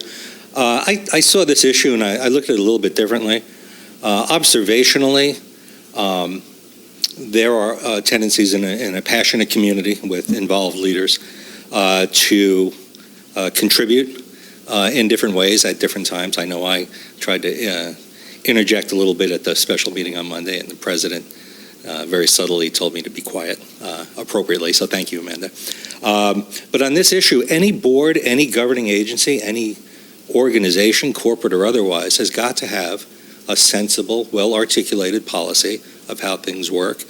I'm thinking of, there's a situation right now with a merger between Fuji and Xerox, where a board member inappropriately directed the standing president of that corporation to proceed in a way outside the general direction of the overall board.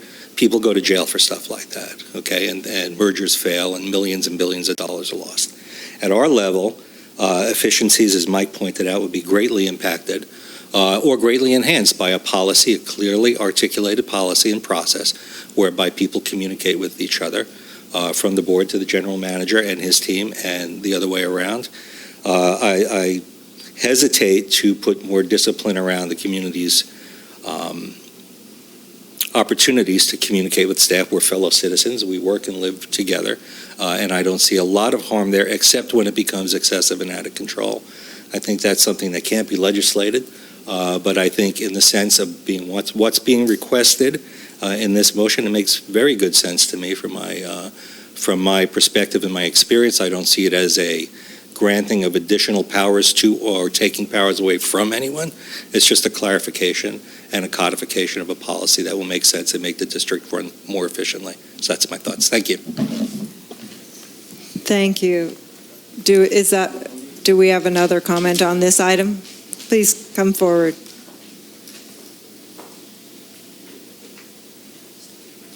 Sherry McKinnon.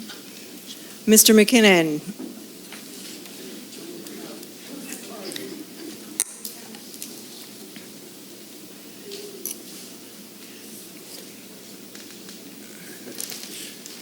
Welcome. Good afternoon. Thanks again for the coffee. It's very nice of you to accommodate us this way. I apologize for being late to the meeting. What I have heard, however, sparks something in my mind. Watching the current politics in Washington, D.C., it's all based on opinion. There are not very many facts going around. My opinion is you have more of the facts of the issues on the board agenda than what I have. Therefore, I suggest you continue doing good things, not the bad ones. Keep up the good work. Thank you very much. Thank you for your comments. Vice President Behringer. As part of the discussion, I think I shared with you that funnel that we saw at the CSDA.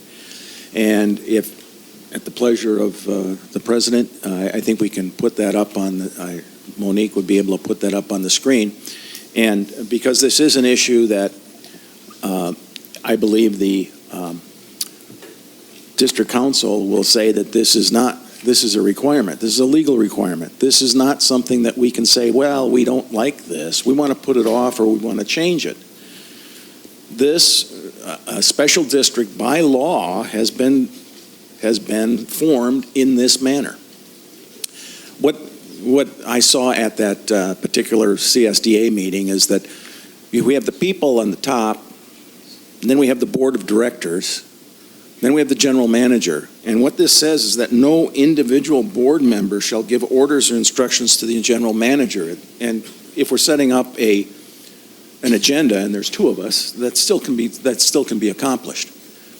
Then the general manager has the people or the staff that he's working with. If the public goes directly to an individual, goes to John Elshin, or even now that we have the Finance Committee and the Infrastructure Committee, we have citizens going to the workers themselves, and there's no funnel as to whether they have time to do that. The general manager has resources, and he can direct work to different people if he needs to, or he can say, look, I just cannot respond to that request because I just don't have enough staff or ability to do so. So this is what the CSDA puts out. This is what the legal structure of a district requires. And even if I've noticed in the past week, the district council was answering things directly to the citizens. And in the past year, I've seen more than normal where a citizen would go directly to the Finance Committee person or something and asking for information, or going directly to somebody that works for the general manager, and it takes up time and it takes up expense. In this last week, I think it was appropriate for the district council to answer some citizens' questions directly because it applied to everything. It applied to the Prop 218 process, and it was just a clarification. But the district pays the district council, and the district council works for the district, not for individual members of the community. And he probably would answer your question and bill you, or you could have your own council if you wanted to, but it would cost a fee. So I just wanted to show this as it's not an option. It's not, and it's damaging. If individual board members do in fact deal with staff issues, go directly to persons within the organization without the general manager, or in spite of the general manager, is costly and damaging to the district, and I think that this resolution should be adopted, but that's just my direction. I'm not making a motion at this moment. Director Wharton. Yeah, the need for this policy is due to certain board members interfering with personnel matters and operations. Members of the public have noticed and pointed out that the district has paid Liebert, Cassidy, and Whitmore a lot of money over the past year. Most of that is a direct result of board members meddling in personnel matters and operations, which creates potential liability for the district. The board and individual board members have been advised repeatedly of the risk associated with that kind of interference, and we've seen how it financially impacts the district. But it is still happening. Hopefully, implementing this policy will help solve this problem. Thank you.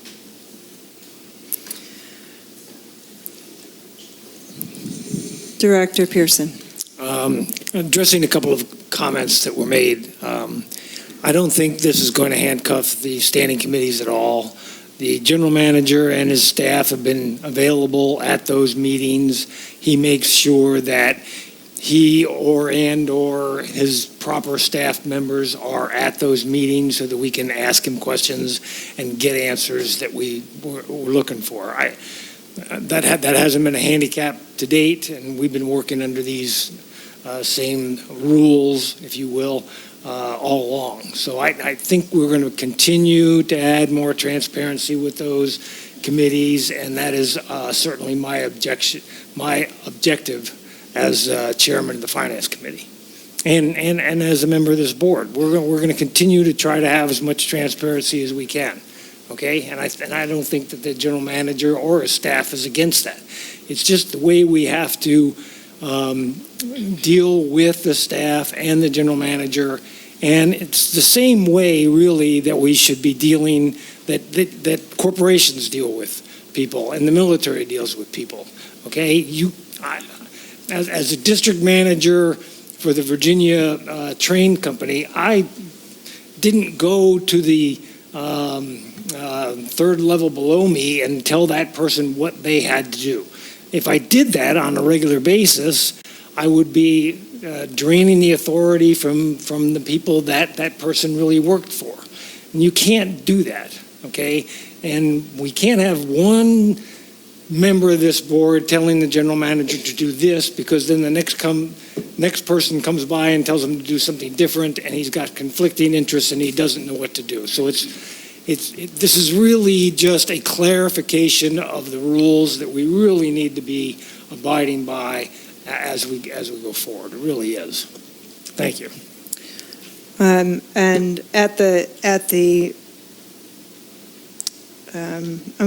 I want to take a moment here. This is just an expansion of what's already in our bylaws, and I am frankly a bit disappointed that it isn't more open. We could have said something more along the lines of the general manager is the board's official link to the operational organization.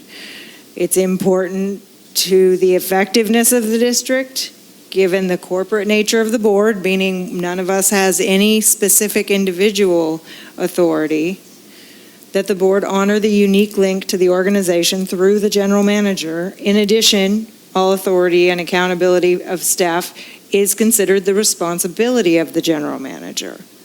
So it could have been phrased in ways that keep the openness and the respect, out of respect for the general manager's role as chief executive, and honoring the role that we have as directors.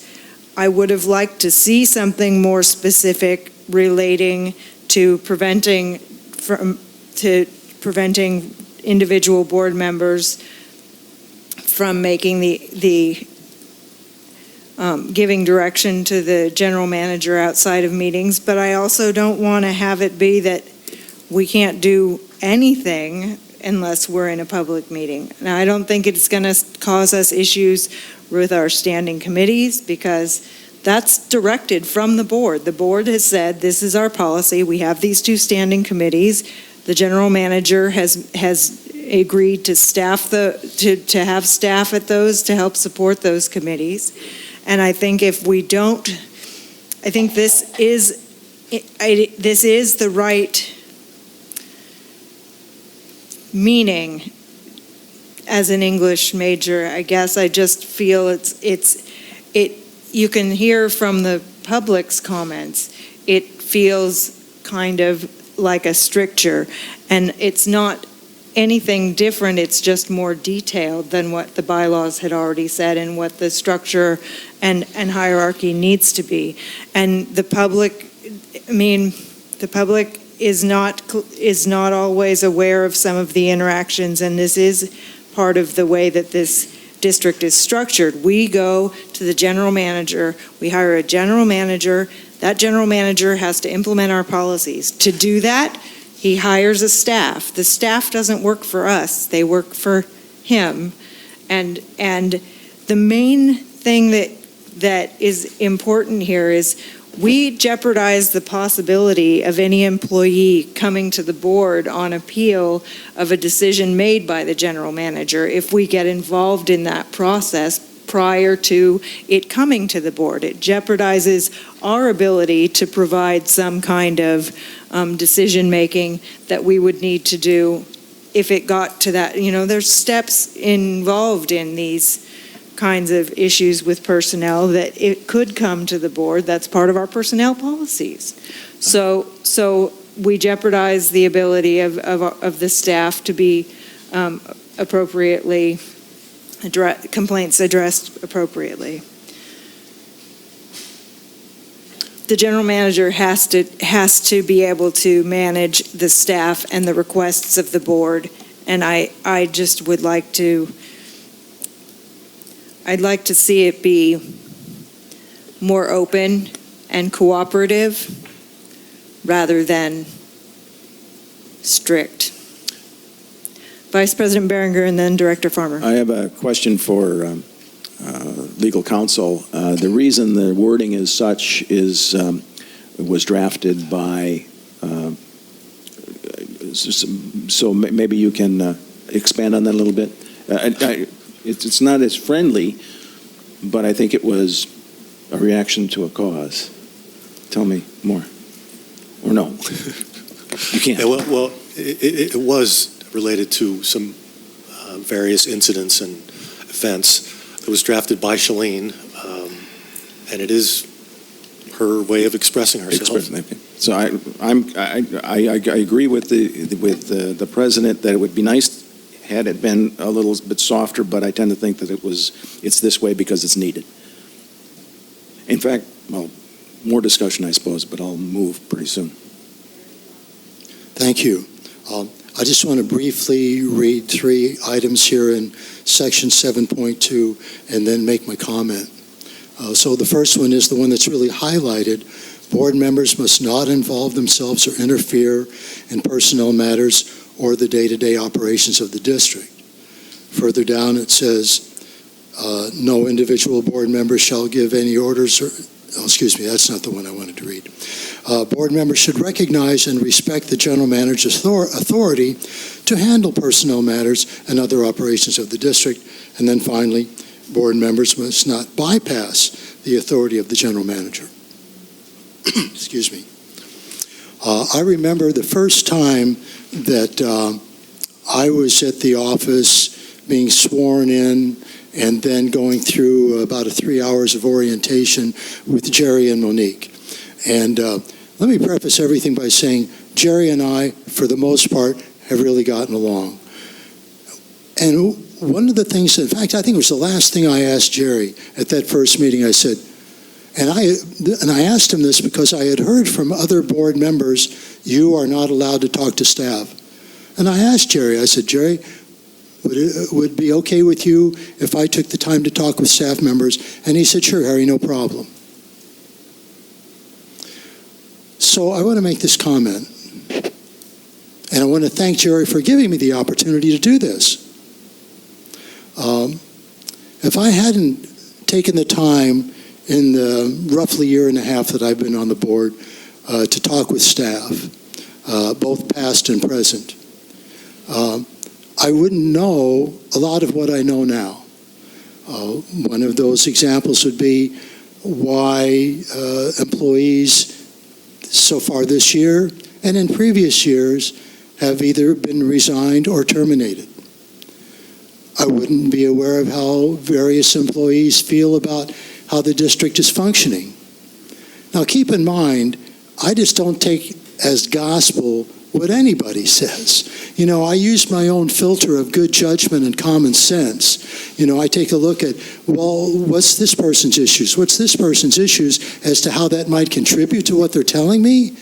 But, you know, I've been on this planet almost 3/4 of a century. I have to give myself credit for observing situations and analyzing them and coming to some reasonable conclusion. Director Farmer, you have been advised several times since then. Well, you know, I haven't even finished my statement. Do you mind? Finish your statement, but please be careful. I should be careful? Please, yes, gentlemen. Okay, so as I say, since the board has the ability to both hire and fire the general manager, I feel it's also our duty and responsibility to know how well the district is functioning under the command of the general manager. So if I hear, like I say, one thing from the general manager and maybe something different from various employees, I give it some consideration. And personally, I don't see anything wrong with that as a member of this board who represents the citizens of this community, where I am being called upon to use good judgment and proper decisions. Have I always done the right thing?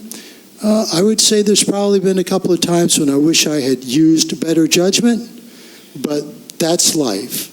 And I'm sorry, the things that I haven't necessarily done correctly, but I think for the most part, what I have done as a board member has served this community and this district well. Thank you.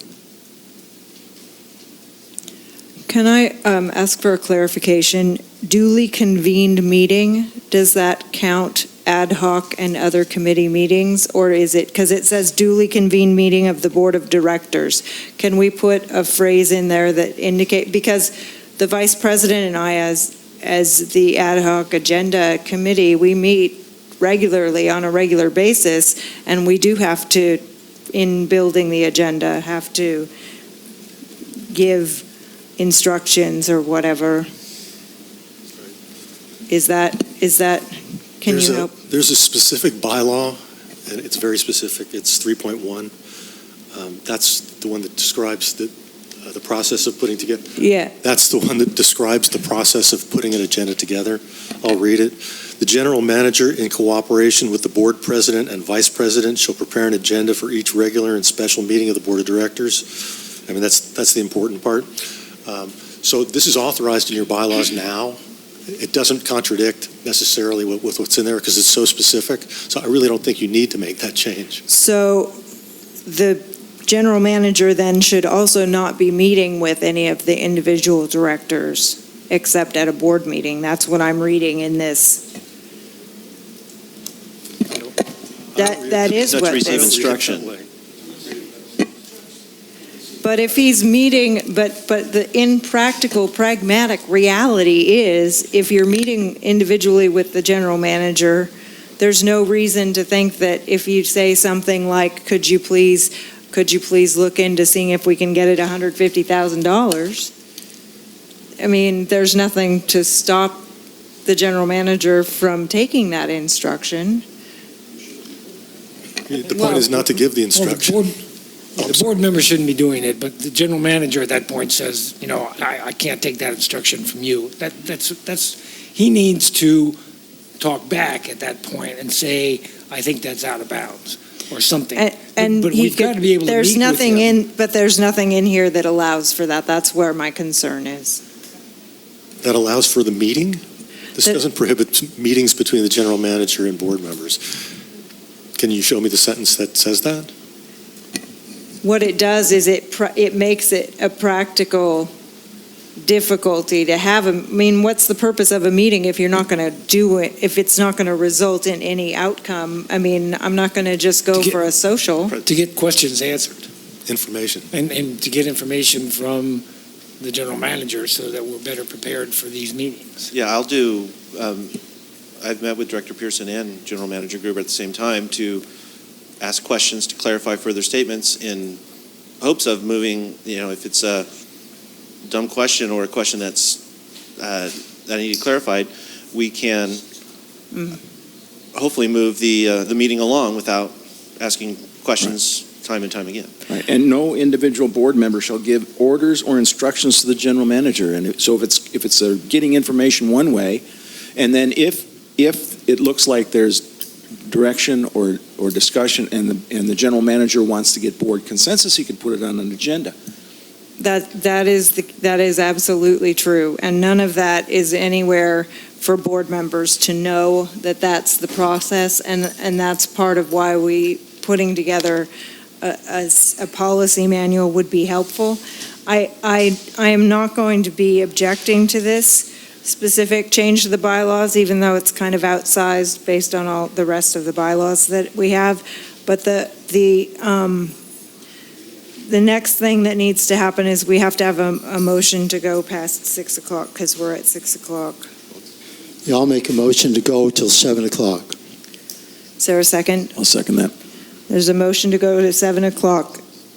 Motion by Director Farmer, seconded by Vice President Berenger. Can I please have a roll call vote? This requires 4/5 majority.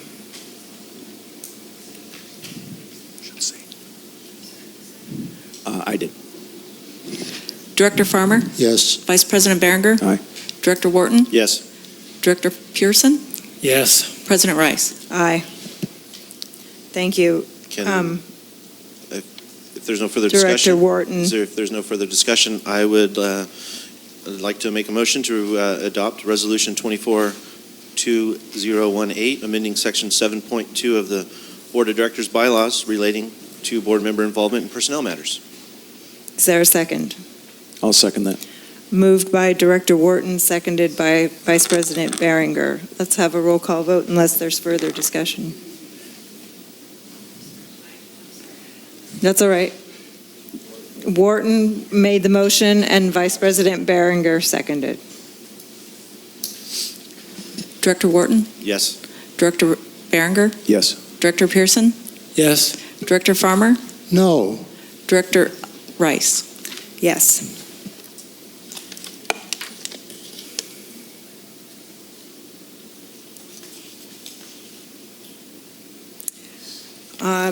If there isn't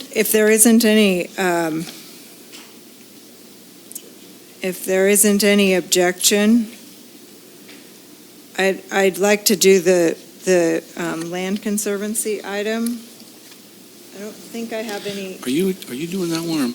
6H. There are a couple of things on here that we need to discuss prior to next week. Right. No, I don't want to drop them off. I just want to get to 6H. We have the public comment on that item, and I don't have any slips for the other items, so I thought I'd accommodate, if that's all right, if we do 6H next.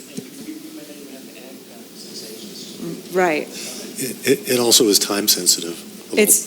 Yeah, right. I just want to try and make sure we're covered here. So, General Manager Gruber. Thank you, Madam President. I'll introduce it, then I'll let District Council Tim Carmel discuss a little bit. 6H is discussion and consideration to approve real property transfer agreement with the Land Conservancy of San Luis Obispo County for the transfer of 3 lots. Thank you. Madam President, members of the board, in June of 2017, the board entered into a memorandum of understanding with the Land Conservancy of San Luis Obispo for the transfer of lots, and it set sort of a basic structure up, and that structure involves the Land Conservancy, by donation or purchase, acquiring lots under the county's TDC program, Transfer Development Credit Program, and then simultaneously transferring those lots to the district and then the district encumbers the lots with a conservation easement in favor of the Land Conservancy, which functionally retires the development rights for that lot, or those lots. So before you, you have a request from the Land Conservancy to take 3 lots. And the process I just described would then be carried out. We would get the lots, encumber it with a conservation easement, and then we'd essentially hold the lot in perpetuity. And then the downside is, of course, we'd have to pay the maintenance costs associated with those lots. The benefit, obviously, is creating open space, preserving important habitat, and there's another big one. Oh, it satisfies the build-out reduction program at no cost, except for the maintenance costs. So before you, you have a transfer agreement, and I'd be glad to answer any questions you have. I have one other thought. Carlos inspected those lots, and he found on those lots what he termed 3 dangerous trees. So I think if you're going to go forward with the transfer, you may want to stipulate that there be a condition in the purchase or in the transfer agreement that says we're not going to take those lots until those trees have been removed. I'd be glad to answer any questions. All right, questions from board members before we hear the public comment? Yeah, I'd like to know which lots these are. I couldn't find any description anywhere, and there's a map, but the map hasn't got any shading or anything on it. I have no idea which lots these are.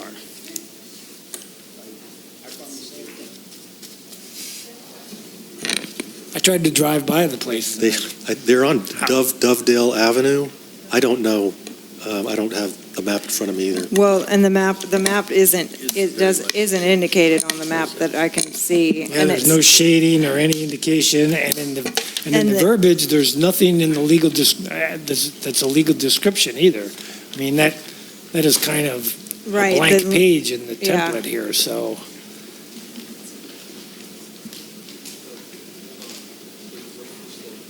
It doesn't reference it anywhere. I looked everywhere because I live right near there, and I walked by, and I can see where there's lots that are there, but I don't know which ones they are. Yeah, I think there's an assessor's parcel number. Well, while you're looking for that, why don't we take the public comment? Crosby Swartz.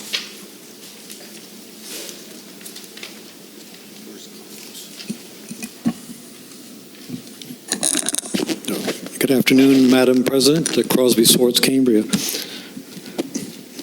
Our district council has already repeated most of what I was going to say. This basically is a good deal for the district. These lots are being offered at no cost, and to accomplish the lot retirement goals of the build-out reduction plan, in the future, the district might have to actually purchase and retire lots. So if you can get them at no cost, that's a great deal. As he noted, the board did sign a memorandum of understanding in June 2017. 3 of the board members at the time are here now. And in fact, if you need more information on this, the agenda package for that June 2017 meeting is quite complete. One other thing I'd like to mention is that, although it's true the map doesn't exactly indicate which lots they are, if you look on there to look for a grouping of 3 lots together, it kind of narrows it down. We did go up and look at the lots in this area, and they're basically in very good condition. I don't agree that there are 3 hazardous trees. There's probably 1 hazardous tree that's leaning toward a house, which would have to be removed. The Facilities and Resources budget, of course, includes funds for removal of hazardous trees during the year, and this would be one of them. And as far as and that, of course, would be a one-shot cost. The annual maintenance costs would look like they'd be quite low as well.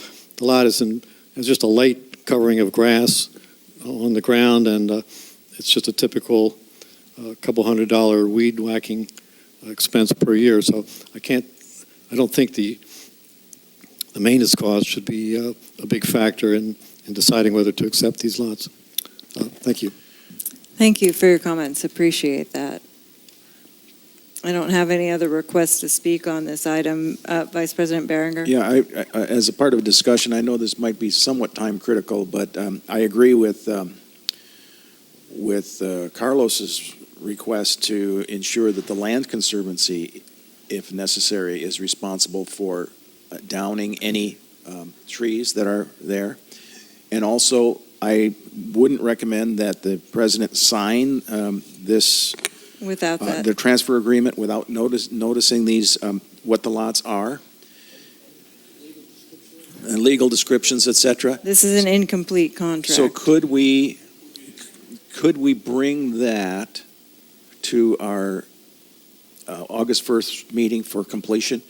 I just want to say I'm in favor of accepting the lots. I don't think we have enough detail, but if we could put that together for August 1st, I think we still meet their time requirement. Yes, it would, but we have the assessor's parcel number, so we should be able to identify it. So It's 02, Okay, then- and this is an assessor's parcel map, 024 011 008. 024 011 028. So it should be 011 008. It's on Cow. Is that? It's on Dovedale. It's on Dovedale, Dovedale. towards the end. 008. I don't see that one on here. Can we please get, and I tend to agree with Director Berenger. I don't want to put my signature if we don't have the full complete, I mean, we got to have the legal description on here. And It would allow us to address the concerns of the couple trees. Right, right. And let's you gotta make get- sure that's You got to make covered. sure that the Land Conservancy would even consider that, and I think so. We can do it, and we would have a.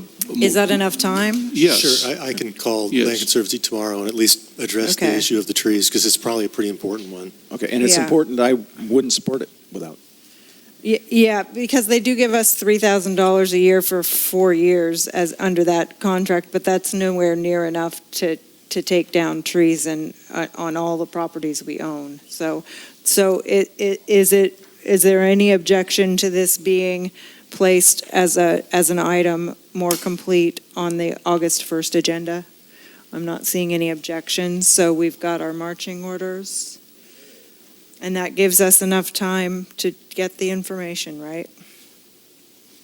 All right, then let's move on or back. We are on 6E. Thank you, Madam President and board members. Item 6E is discussion and consideration of identifying task and providing direction to the Finance Committee and Infrastructure Committee. The background on this, at the recent joint meeting with the Finance Committee and Infrastructure Committee, it should also say with the board, it was requested that an item be placed on the Board of Directors' agenda so that the board can identify task and provide direction to the two committees. Accordingly, this item is on today's agenda to provide the board with the opportunity to have the discussion and provide appropriate direction to the Finance Committee and Infrastructure Committee. Thank you. All right. I'm ready to give my 2 cents worth here. Finance Committee needs to look at allocations percentages. We tasked them with looking at those and coming up with recommendations if there needs to be changes.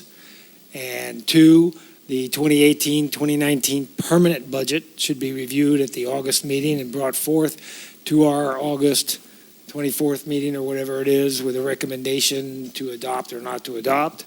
Or changes or whatever. And 3rd, that they should be tasked with a policy on the budget and a policy and revising the policy on reserves and bring those policies back no later than the October meeting of the full board. On the Infrastructure Committee, I recommend that they be tasked with 2 policies, one on the CIP and one on asset management, and again, bring those back no later than the October meeting of the full board. Okay.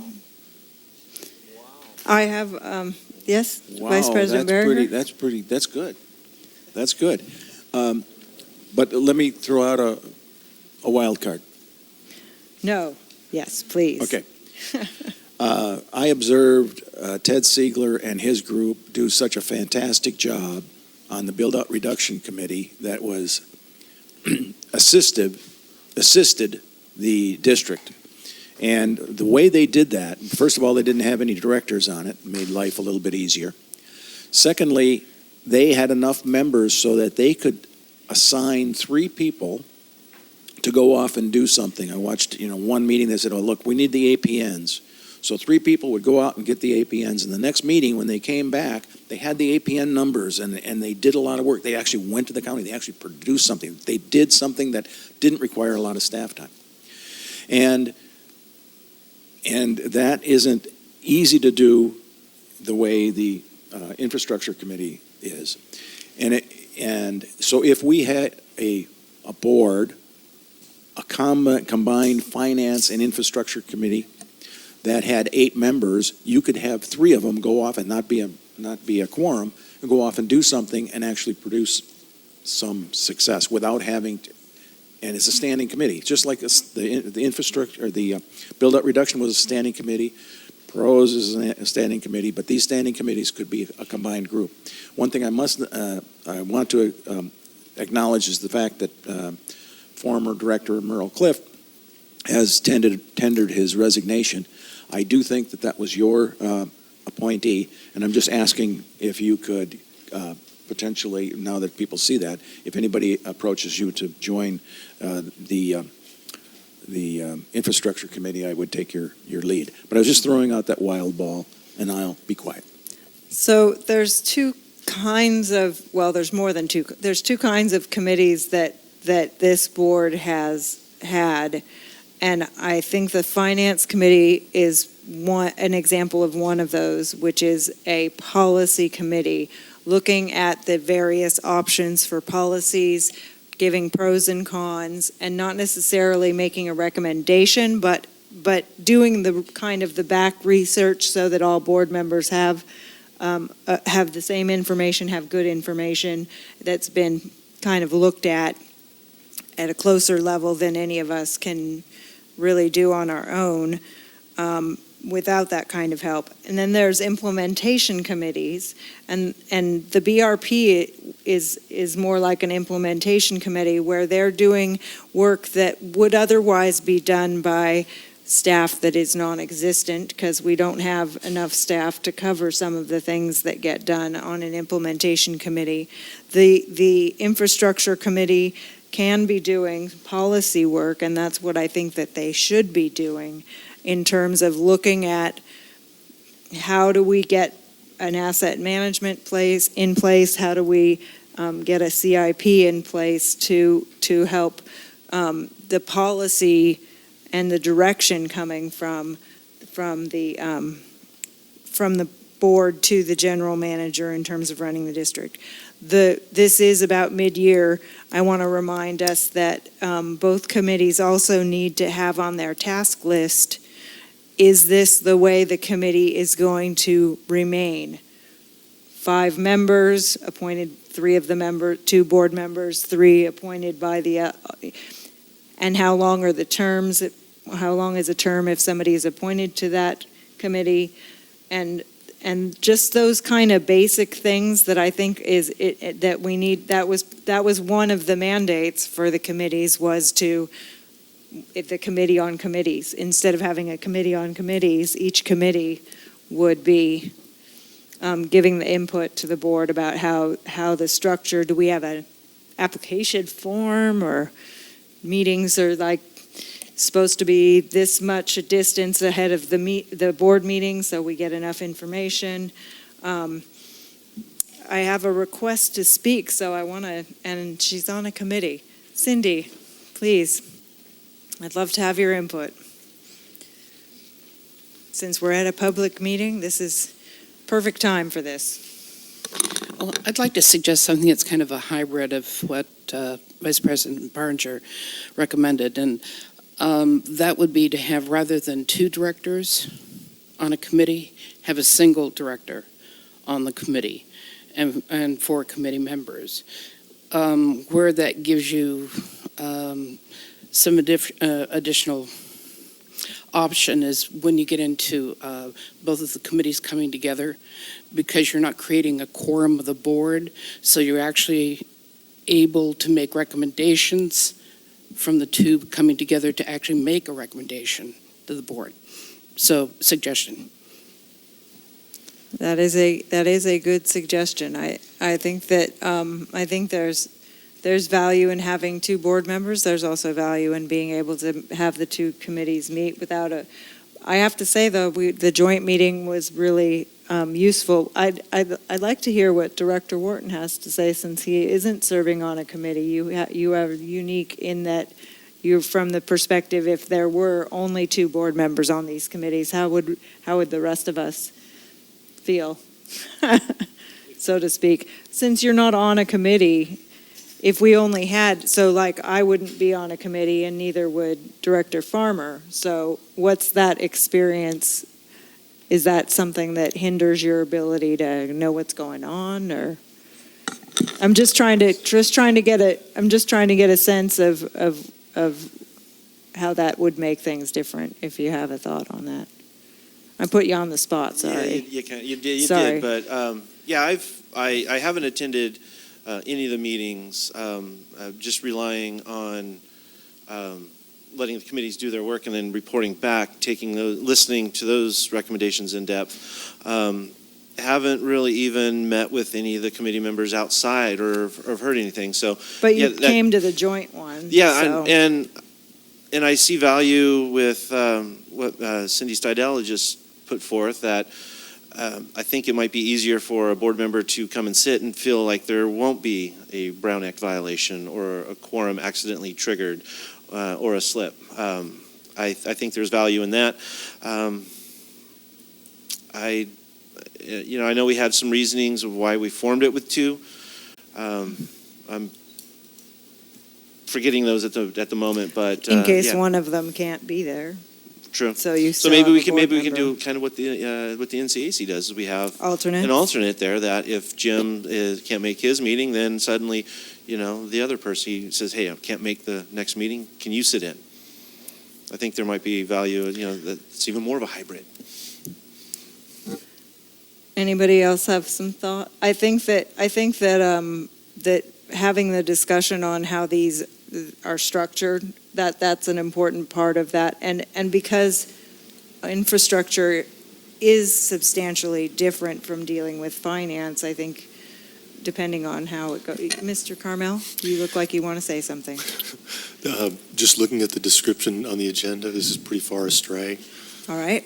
Okay. So we should probably agendize this separately. So it is true that we're talking about considering the tasks, which is the makeup of the committee. Isn't that one of the tasks? That's one of the tasks, I think. I don't think that's a task. I think you're talking about the structure of a committee. Could we say that we'll try and have each committee address that issue at their next meeting, as to solidify or not the structure? And by the way, Director Pearson, could you read again what you think the infrastructure committee should be doing and when? Because it was excellent, and I want to make sure that Director Farmer is comfortable with that with that one, because we're going to be meeting pretty soon. So. Well, and this is the time for us to be doing this. Okay, the infrastructure committee would be looking at policies, formulating policies on the CIP and asset management, and bringing those back to the full board no later than the October regular meeting. And then you said something else. Oh, that was it.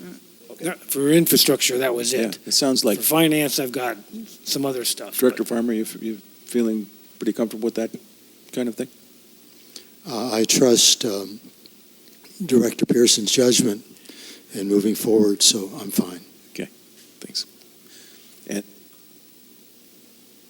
Karen Dean is in the audience, so she'll help us too. Okay, so I think we're clear on the direction to the committees at this point and going forward, because we do want to make sure that we're I'm not sure what CIP policies even would be, but that's not my job. I'm not on that committee, so. A little ad hoc committee has already worked on it, and they'll be presenting it at the infrastructure committee, so. Super duper. Let's move on then. We don't need a motion.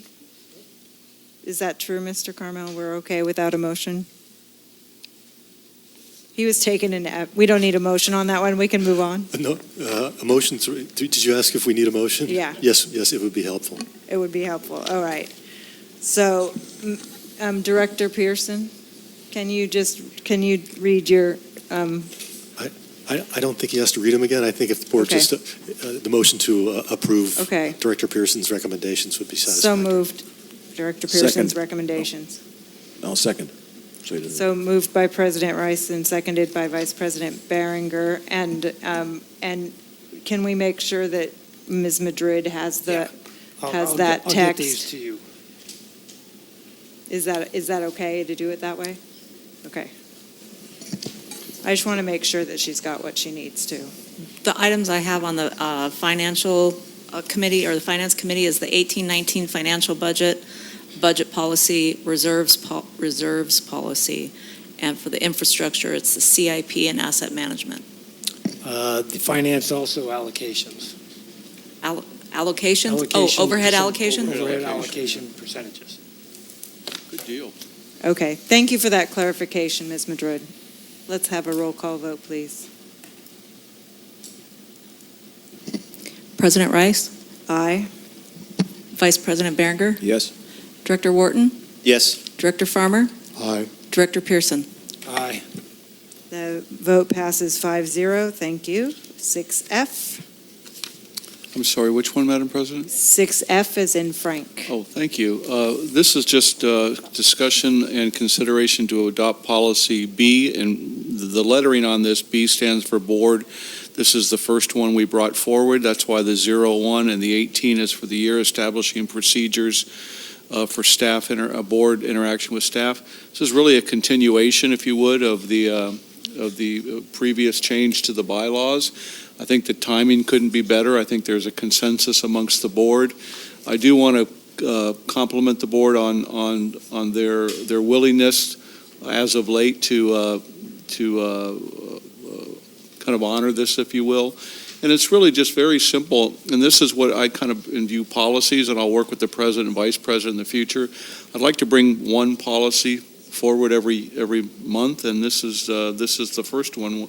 It's really up to the board whether they support that or don't support it. Thank you. Director Pearson. Personally, I see this as unnecessary because of what we did with 6E Agreed. or whatever it was. I agree with that. Also, I think that our previous decision was before, but it is useful in one respect, in that it gave the general manager an opportunity to bring forth a policy that he was asked to do. I think that he has other policies in line that he should be bringing aboard, but it is an emphasis on. It's an emphasis on the way that we can better deal with the general manager. So, but I would think that we need not adopt this particular policy at this moment. I think we've done it already. So, I for one am a little disappointed if we're starting a policy manual. We start a policy manual on a restriction rather than an allowance. So I'm in concurrence with the two board members who've already spoken. I would hope that we would attack the policies that need to be brought forward, the ones that most benefit either revenues, most benefit the public and customer support with the public, interaction with the public, or support issues of expenditures in relation to setting things up. There's just, it seems to me that the general manager could bring a policy that is supportive of the community and the board, because that's part of his job. He needs to be helping manage the board, do our job. Absolutely. I can do that next month, not a problem. All right, I have one request to speak, and I'm not hearing from other directors. I just want to make sure that we're cool. But Don Howell, and then we'll either take or not take action. Just very briefly, it does seem redundant considering the bylaws that you already passed, but there is one problem if you do adopt it, is that it contradicts 7.1, or at least raises some issue on 7.1 of your bylaws, which I read to you. Board members, by making a request of the general manager, shall have access to information relative to the operation of CCSD. If the general manager cannot provide the requested information in a timely manner, the general manager shall inform the individual board member why the information is not or cannot be made available. So that seems to cover it pretty well, and I think that the policy as written actually tends to contradict that. So that's all I wish to bring to your attention. Thank you. Director Wharton? In my operations of my business, sometimes I need redundancy, and I feel we don't need redundancy in this instance. Okay. Director Farmer? I'm just going to concur with what you said, President Rice, with regard to I think it would be much more effective if the first policy that we make is something more positive and productive and forward-looking with regard to the operation of the board as well as the needs of the community. Thank you. And instead of just necessarily out of the sample handbook, I mean, we could institute a policy of not having styrofoam cups at meetings. I mean, we're not talking about necessarily complicated things, but things that could make a difference when spread out over the, like, you know, the whole straws, no plastic straws thing. I mean, there's a lot of things, that policies that aren't necessarily directly to the board operations that could be helpful. Like we tend to buy only American vehicles. That could be a policy. There's nothing wrong with that kind of thing, too, that just kind of puts in writing stuff we're already doing. You know, and that brings up water and chocolate cake. It does. It gives me an opportunity to do that. I disagree. I think we should have water and chocolate cake. We're in a competitive environment for employees. And if you compared, if you want to make your company successful, you give a chocolate, you celebrate somebody with a chocolate cake. And if we're at the level where we're saying no bottled water and chocolate cake, I don't know, it's draconian to be at that level, at a board level, telling them not to have water and chocolate cake. We have enough Director trouble Farmer. having employees. Draconian, Vice President Berringer, please. I seem to recall there was once a time, if you were going to celebrate an employee for one reason or another, another employee baked that cake. You didn't buy it at the store. And people maybe contributed to the baking of that cake, the ingredients and that type of thing. With regard to plastic bottles, I don't like plastic bottles. With regard to plastic bottles or paper cups, this is not to single myself out, but since I've been a member of this board, I bring my own I have two different ones, okay? I bring this, and I bring this glass water bottle to fill this. And that's what I bring every week.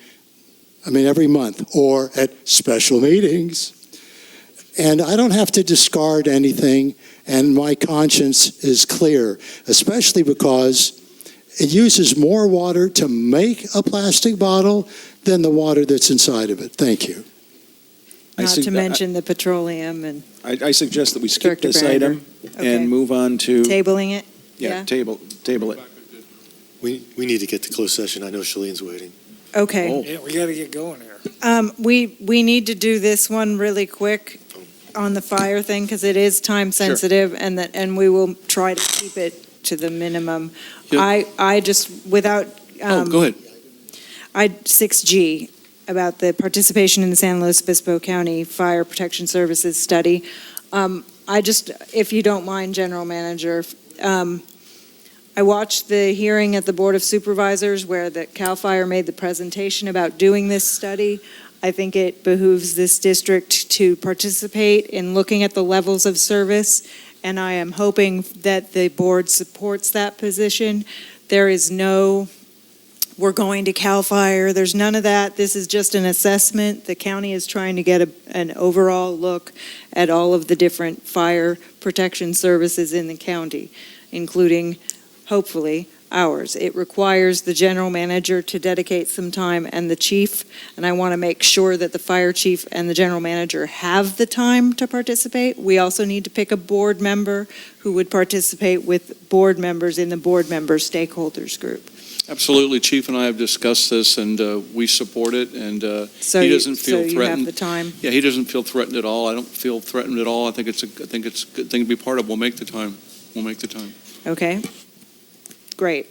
And Director Pearson? I also think this is good for us to be on, because if you're not there, Right. you don't know what the agenda really is, and you don't know what's really going on. So I think it's imperative that we participate as much as we can with this. And Director Pearson, were you indicating with your? Yes, I would be glad to go with the chief and general manager. Okay, well, you're gonna have participate. to fight me for it, all right? No. Is there any objection to having Director Pearson? No, I recommend Director Pearson, and I move that, do we have to put a letter in? Yes, we have to indicate our participation. I move that believe. we indicate our participation in this and assign Director Pearson as the liaison along with the chief and the general manager. I second. So moved by Vice President Berenger, seconded by Director Pearson. Is there any further discussion? All right, then let's have a roll call vote, please.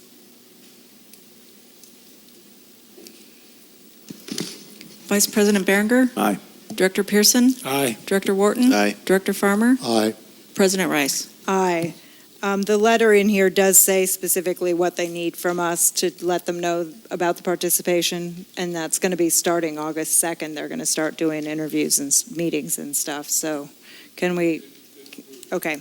Then we are going to adjourn to closed session. I'm sorry you didn't get to the general manager's report, but we have a By the way, the general manager. lawyer waiting online. The general manager's report had a copious amount of infrastructure things that were done over the last few years, so maybe we can. Maybe we can have AGP just play it in between meetings or something. Read the. No, you say no, okay. We could have the general manager's report on the first. Yes, we That's true, could. too. And the finance manager's report, because I have a lot of questions on the finance Okay. manager's report. Okay, cool. And so we'll do future agenda items at that time too. Okay, so we're adjourned, is that right? We're adjourned to closed session. Got it.